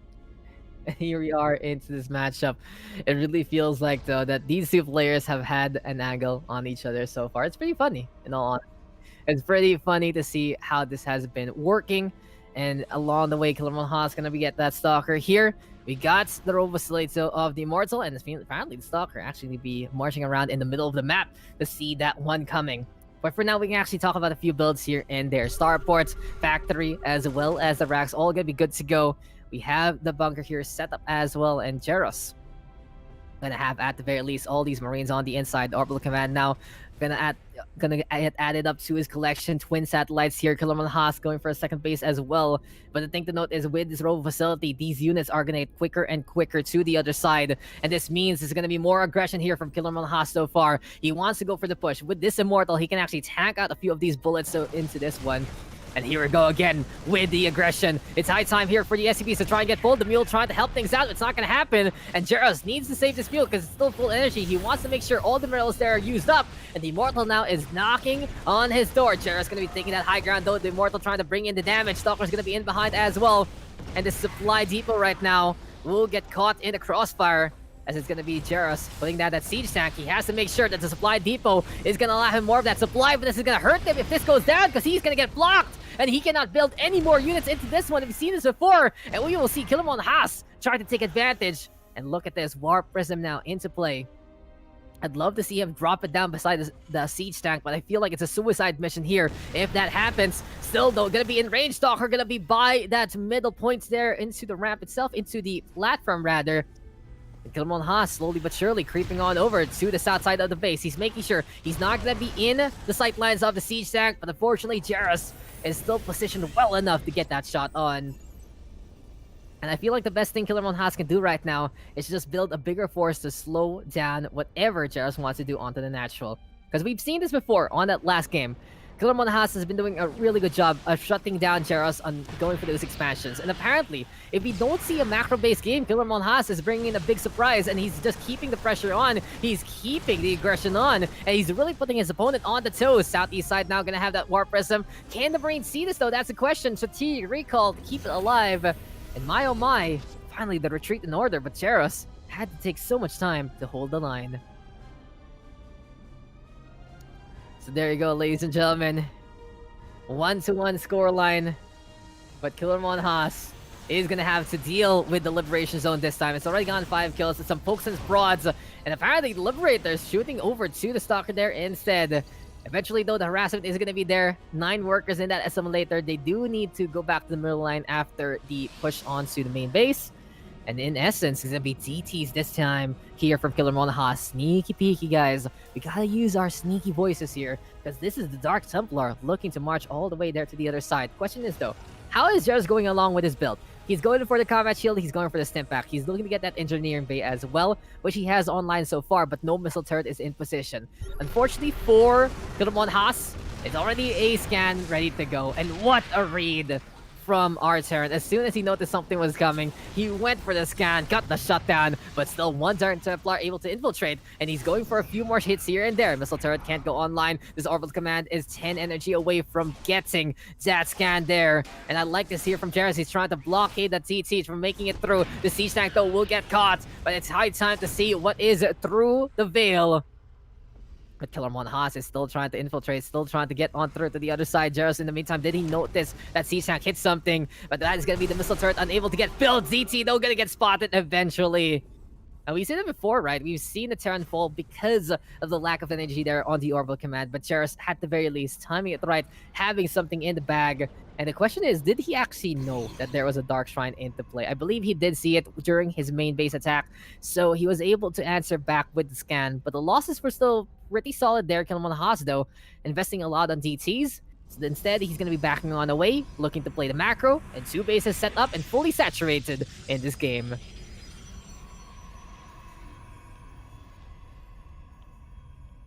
Archon, though, into play. Kilmon Haas going to be looking to, at the very least, have some splash damage into this one. But Jairus is bringing the full might of the boot camp here.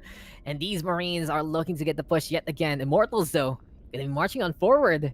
And both sides might not reach each other, but Kilmon Haas gonna see this one coming. The charge lot will be able to intercept any of these Marines, these Marauders, and these siege tanks looking to set on up.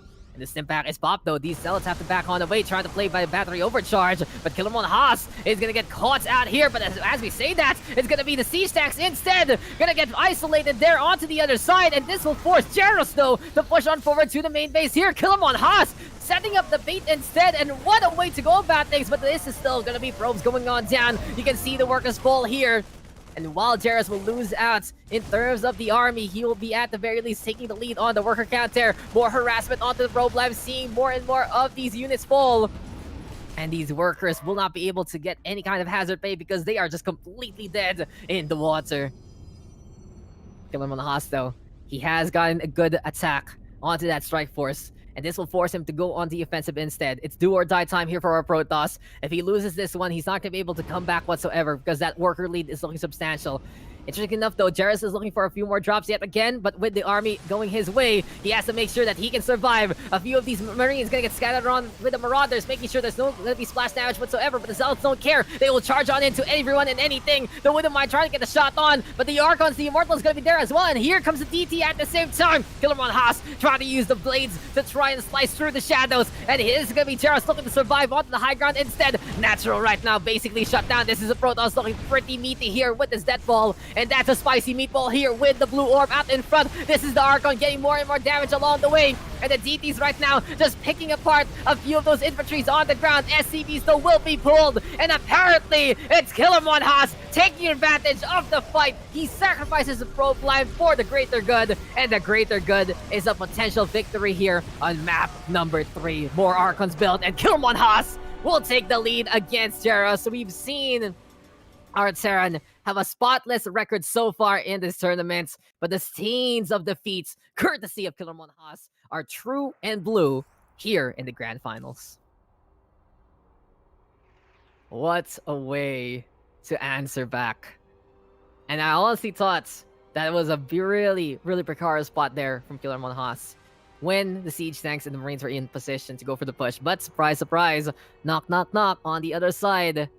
And it was just so easy for Kilmon Haas to mop things up along the way. It was a good sacrifice, though, of the workers. And as I said, if that didn't work there for our Protoss, that would have been it. That would have been the show. Because if Jairus was able to defend that one, he'd be able to get better production. He'll be able to get pushed on. And that would just be the beginning of the end of the Protoss. But what the hell? Kilmon Haas with a 2-1 lead out of nowhere. It really feels like he has just gotten the training program, the Eye of the Tiger, playing in his background every single time. We've seen him play in the lower brackets, and he has really built his way to the grand finals through blood, through victory, through the hopes and the dreams of his opponents shattered along the way. And here we are. We're going into Pillars of Gold for map number 4. And, you know, our first map of Ice and Chrome was supposed to be a macro-based map. But this one is going to be, a macro-based map as well.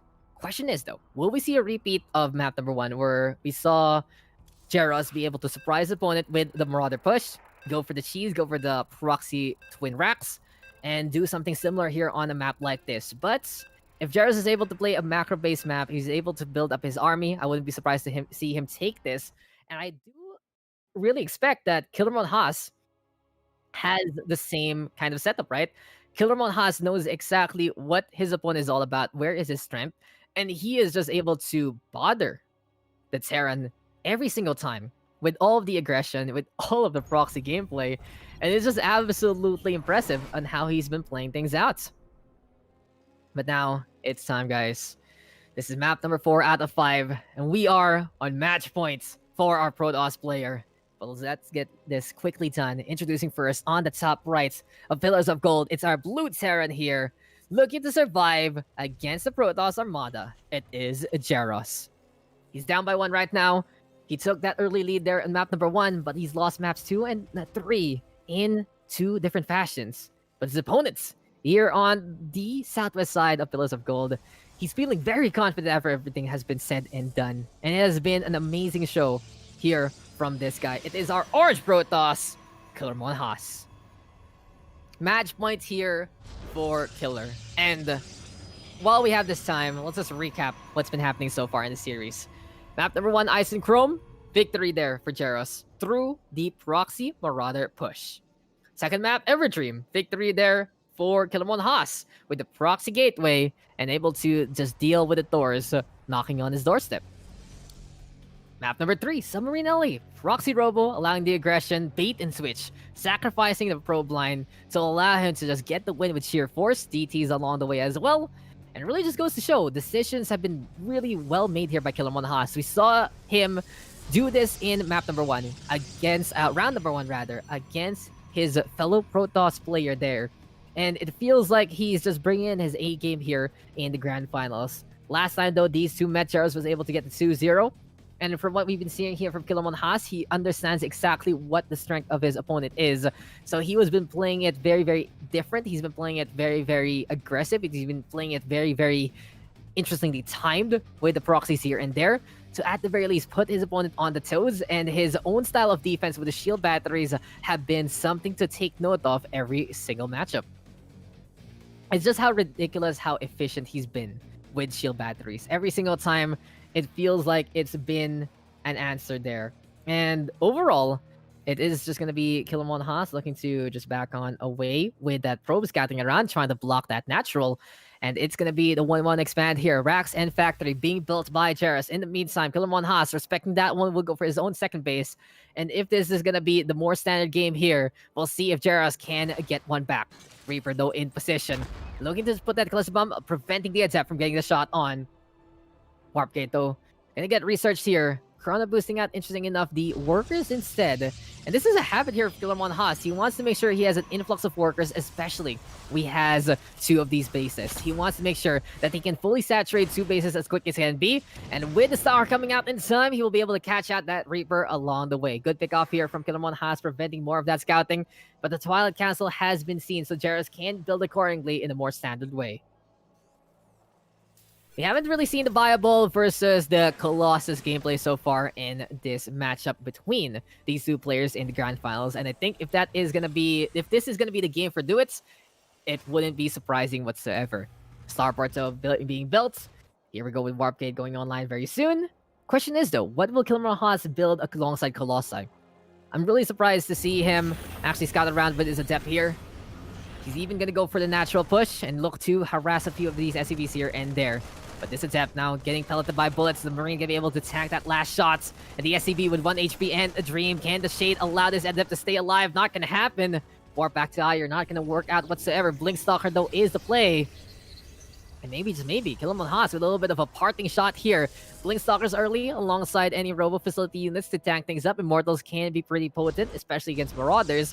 But it really feels that is when you can get that Colossus, is when the bacon is brought home and you can just cook up those Marines so very easily.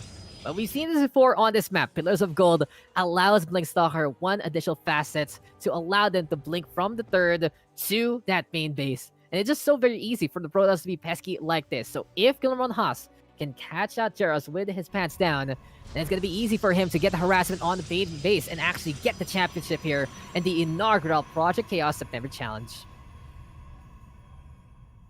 Overall, though, it has been a great run, and big commendations to every single person we have seen participate in our tournament so far. And here at Project Chaos, we just gotta say that we thank you guys for all the support, all the love you have for our players, as well as our project.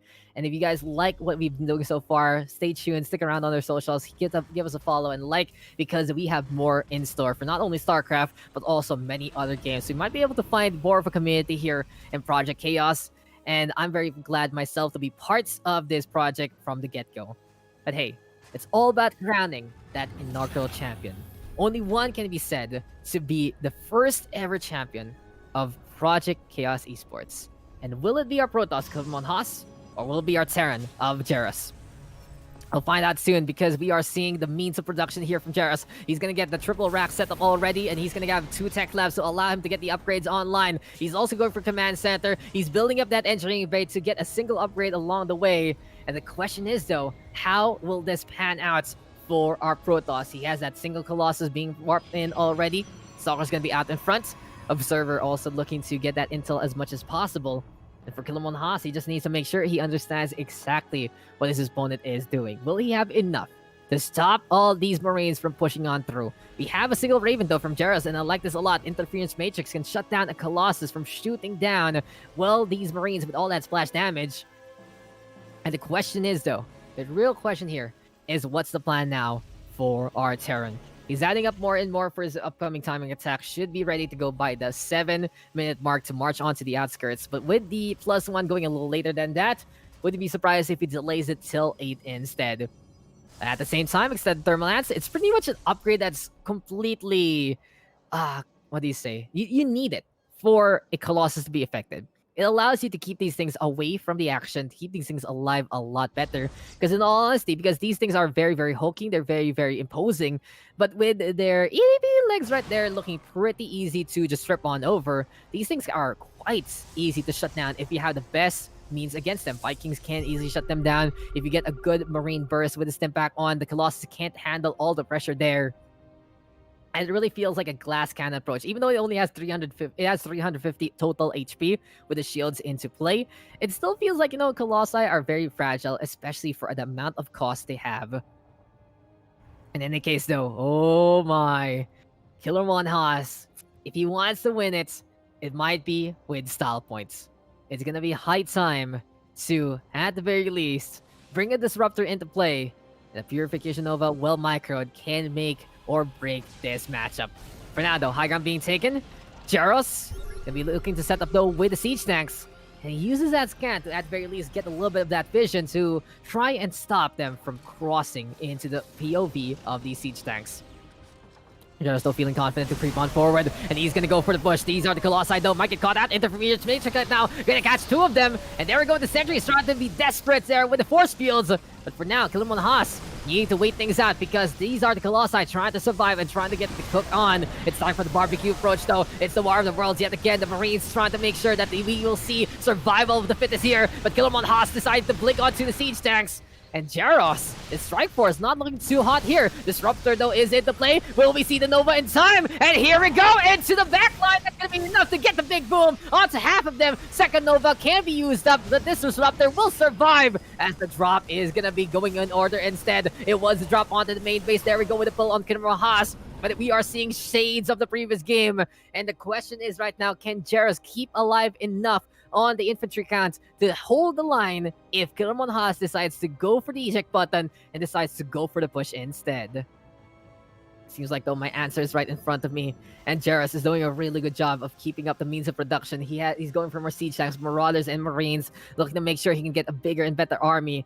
And as we keep saying, for the Protoss, it's just so much difficult to rebuild after all of that. Begin again, sure, but at the same time, it's all about quality right now, and quality comes with time, comes with the price. And Killamon Haas is down on that worker count by around 17. Difficult endeavor here. But with the Blink Stalker trying to go for the Blink, still not gonna be enough to avoid the mine shots. Scan, though, is in order. We do see Killamon Haas, though, trying to intercept whatever Jaros is doing on the low ground. Nova thrown on that, but still not gonna be enough. And now it's gonna be both sides looking to meet each other onto the high ground instead. Overall, though, Jaros still with a substantial force. He's up on the army count. And Killamon Haas gonna get caught out here. Here we go, though, with a Nova. And he will get a shutdown on the Disruptor just in time. Anti-armor gonna be there, though. The stocks will fall apart. And this might be it. This is what we keep talking about when Jaros is given the macro game. He is just looking oh so impressive. And this is just looking too insurmountable here for Kilamon Haas. Can he actually do anything else? Does he have any units to bail himself out? He only has Zealots and Stalkers. And with the amount of units pouring on in, this is Jaros just building in more and more of a setup and shutting everything down at the armor yet again onto the Stalkers. Vikings gonna drop on down. Battery overcharges there. Here we go with the charge lots though, looking for the push a little bit more. But as these army units do fall, it is Jaros looking to just clean this one up. GG is called, and we are going down to the wire, ladies and gentlemen. We are going into a map number 5, and it really is going to be a sweet ending here for Project Chaos Esports, because this September challenge is looking to go all the way in the grand finals. What's a setup? What's a macro-based game there from our Terran player? And in the end, Jera's just keeping it up, never relenting, playing his own style, playing his own pace, playing his own game, and the drops there were so sublime, keeping his units alive, getting the push, getting all of that army and more. And as we wrap things up, we are gonna go into map number 5. It's do or die time for both, and it will be Dead Aura LE. But what a way to go, guys. What a matchup that was. It was absolutely enjoyable, to say the least. You can really see the power there of Jaros. When he's given the opportunity to play a macro-based approach, he can just do anything and more, and it's just absolutely ridiculous, and how absolutely impressive on how quick he can get all of those units to go. But this is all for the bigger slice of that pot. $50 on the line for our whole prize pool. 35 will go to our champion, first runner-up with 15. And oh my god, I'm just been flabbergasted a little bit on how amazing these games have gone. We've seen the cheese, now we've seen the macro. But the question is, will Kilamon Haas be able to figure it out in this department to deal with a big army against Jaros, or will just prove to be superior yet again the same way he's been doing it so far in the tournaments? I think though, even though it's map number 5, Kilamon Haas has to take that risk. I really feel like if he's able to play the aggression and kind of psych out what Jaros has been doing so far in this tournament, then that is where he can build on to do better and brighter things in this map. But we are on that Aura LE. Those acceleration zones might play a key part on some of these engagements, especially in the middle of the map. And this is game number 5. 2-2 scoreline between our two players. One from Spain, one from Ukraine. But only one can win. It's a region of hurts. It's a region of gameplay. It's a region of fun. But here we are again into map number 5. And that Aura LE is where we're at. So welcome back, ladies and gentlemen. It is time to see how this one is gonna end. What is gonna be the final chapter here of the Project Chaos September Challenge for StarCraft 2, the first one ever. And it is looking to be a great start to a great project. But introducing first, here on the top left, the Macro Man himself, the master of the infantry. It is our blue Terran, one map win away, Jaros. Harbingers represented well by the amount of refined play our Terran has brought to the table so far. But in the meantime, on the southeast side of that Aura LE, it's our Orange Protoss instead. He is also one map a win away. The Aggression King himself, bringing in the proxy pain. It's him on the southeast side, Kilamon Haas. So here we go again, ladies and gentlemen. Last map for this one. This has been an amazing tournament so far. If you guys are entertained, well, you always know to just hit that like, hit that follow on all the socials you are on so far. If you're watching on Twitch, hit that follow button. If you are on Facebook, hit that like and that follow as well. If you're on YouTube, you can hit that sub to at the very least see every single update that Project Chaos Esports has in store for us. It really feels like this has been a great project so far, and it's been a while since I've done any EU projects as well, but it's been amazing effort to say the least from back. And big shout outs to all the admins so far, as well as our production there. For now, though, it's going to be high time to see what these two players are going to be bringing to this fight. I really appreciate everything that we have been seeing into this tournament, but here we are. Second base being built by Jaros. Kilamon Haas doing the same. And we are seeing more on the macro base focus here from both sides yet again. Seems like those Cybercore and the Gateway gonna be getting in the way here. And these simulators right now gonna get fully saturated yet again by Kilamon Haas. Thing to note though, he's gonna be chrono boosting at the Adept, making sure that he's gonna have a unit into play and get a second one with a little bit of that Chrono boost as well at the end. Never mind. But at the very least, we see the same thing from Jairus as well. Factory, racks, command center, all being built at the same time. Jairus also playing it safe with the bunker.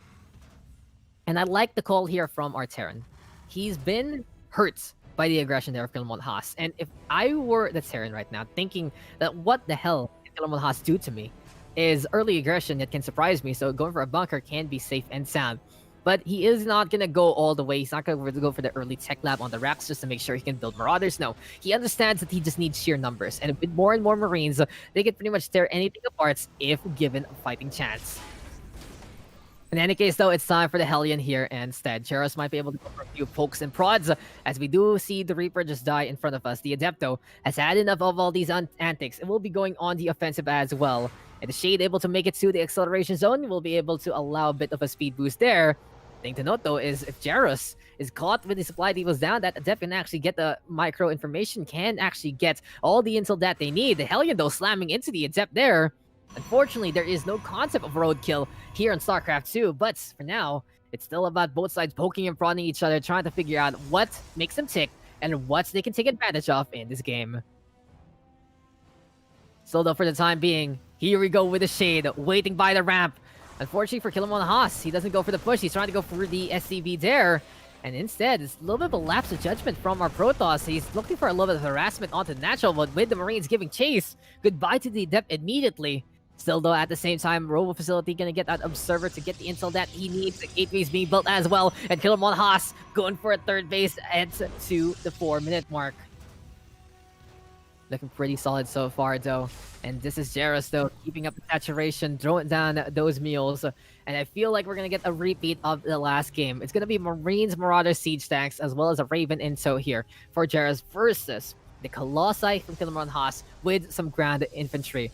But the question now is, can Kilimon Haas micro things right? In that last map, he was caught out of position. Pillars of Gold was his deathbed because seeing those Colossi in the open, interference matrix just getting popped on, and the Stalker's trying to get the hell out of there, but it just wasn't enough to survive this impact, really allowing these barracks units to go for the chase and go for the take. In any case, though, Jairus right now gonna still have that Raven looking to play protection. He's gonna go for the triple racks yet again. It has been his bread and butter in the tournament so far. It has not let him down before when given the proper opportunity to set on up. And in a case like this, he is going to go for Mr. Old Reliable and can't really go wrong with what he's been doing so far. He's been the bar of this tournament. He's been the standard. And even though we have a 2-2 scoreline, we've seen the sheer power of Jairus yet again in map number 4. So for Kilimon Haas, he's going on this 3 base. He needs to make sure, though, he needs to defend every single place that he's having a mineral line. A while ago, those drops were very, very pesky, putting him in behind, putting him in an aggressive slate instead. For now, though, pylon being built, we're getting more and more of these gateways. And it feels like with 7 gates, 1 robo, the income is going to be enough to keep production all the way to the 200 mark. That's the interesting part, though. We haven't seen a tournament game here actually go for 200, big brawl, smash each other with toys like that.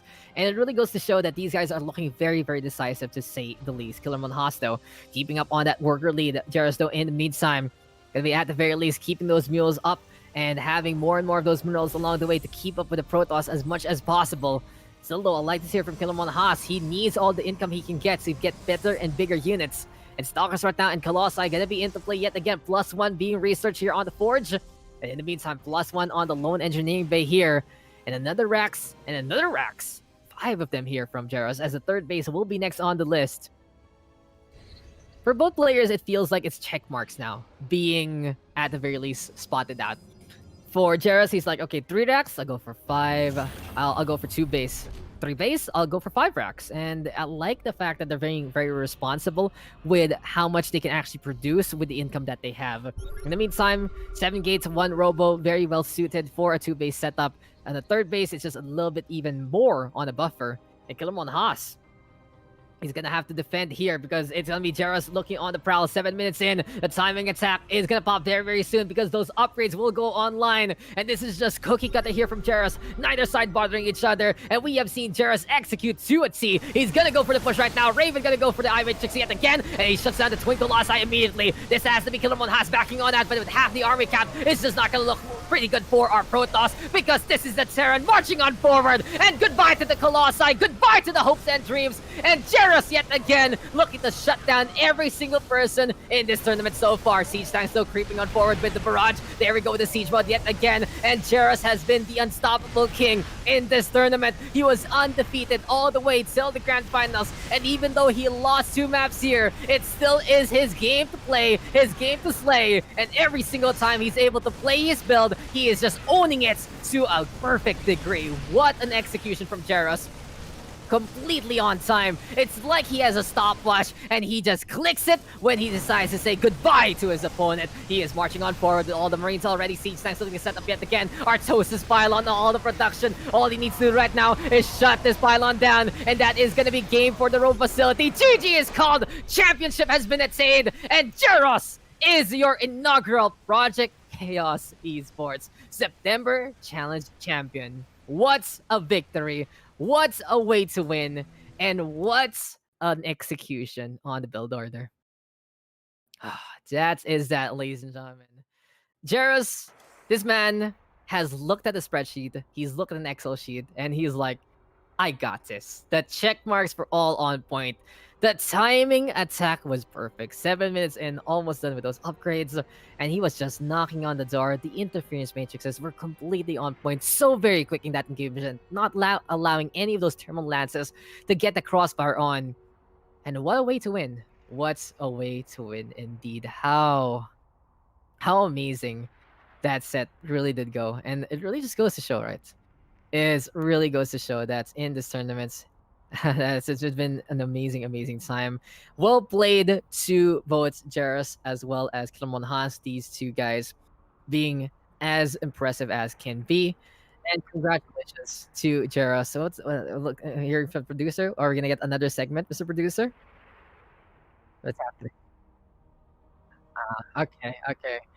Okay, so there you go, guys. We're just getting a few words there, and it seems like our 2 players will, of course, get their prizes as soon as possible. And we here at Project Chaos want to make sure that we are rewarding every single player that has participated, has gave our tournaments a good chance, a little bit of that something something. So congratulations to our top 2 getting that $50 there, and thank you to every single person who participated, who showed up for the tournament and showed up for the stream. This has been an amazing time here in Project Chaos, and I really am glad to be part of this project. It was a great time. It's late night for me. It started around 10 or 11 p.m. and now it's 2:30. So it goes to show that seeing this late night action in StarCraft making me not only hungry, but making my blood boil, making my I feel so hyped right now. And congratulations there to our Terran, but Killermon Haas, I gotta give him props. He has been a fighter, and he made Jaros work for some of those maps. But in the end, when he lost a little bit of his luster, then he lost out a little bit of steam, we saw the Jaros show yet again. The timing is just so perfect. And Jaros, this man is top 10 in his country for a reason. And it really goes to show the GM difference. MMR still matters at the end of the day. And Generous, guys, Jaros is your inaugural Project Chaos Challenge champion. So congratulations, Jaros. Good try there from Kilamon Haas.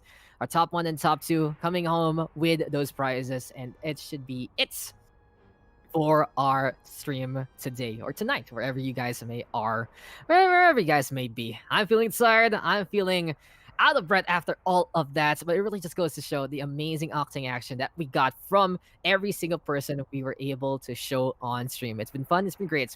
I've been Dax. This has been Project Chaos Esports, the September challenge for StarCraft 2. And if you guys want to check out my socials, they are just down below there.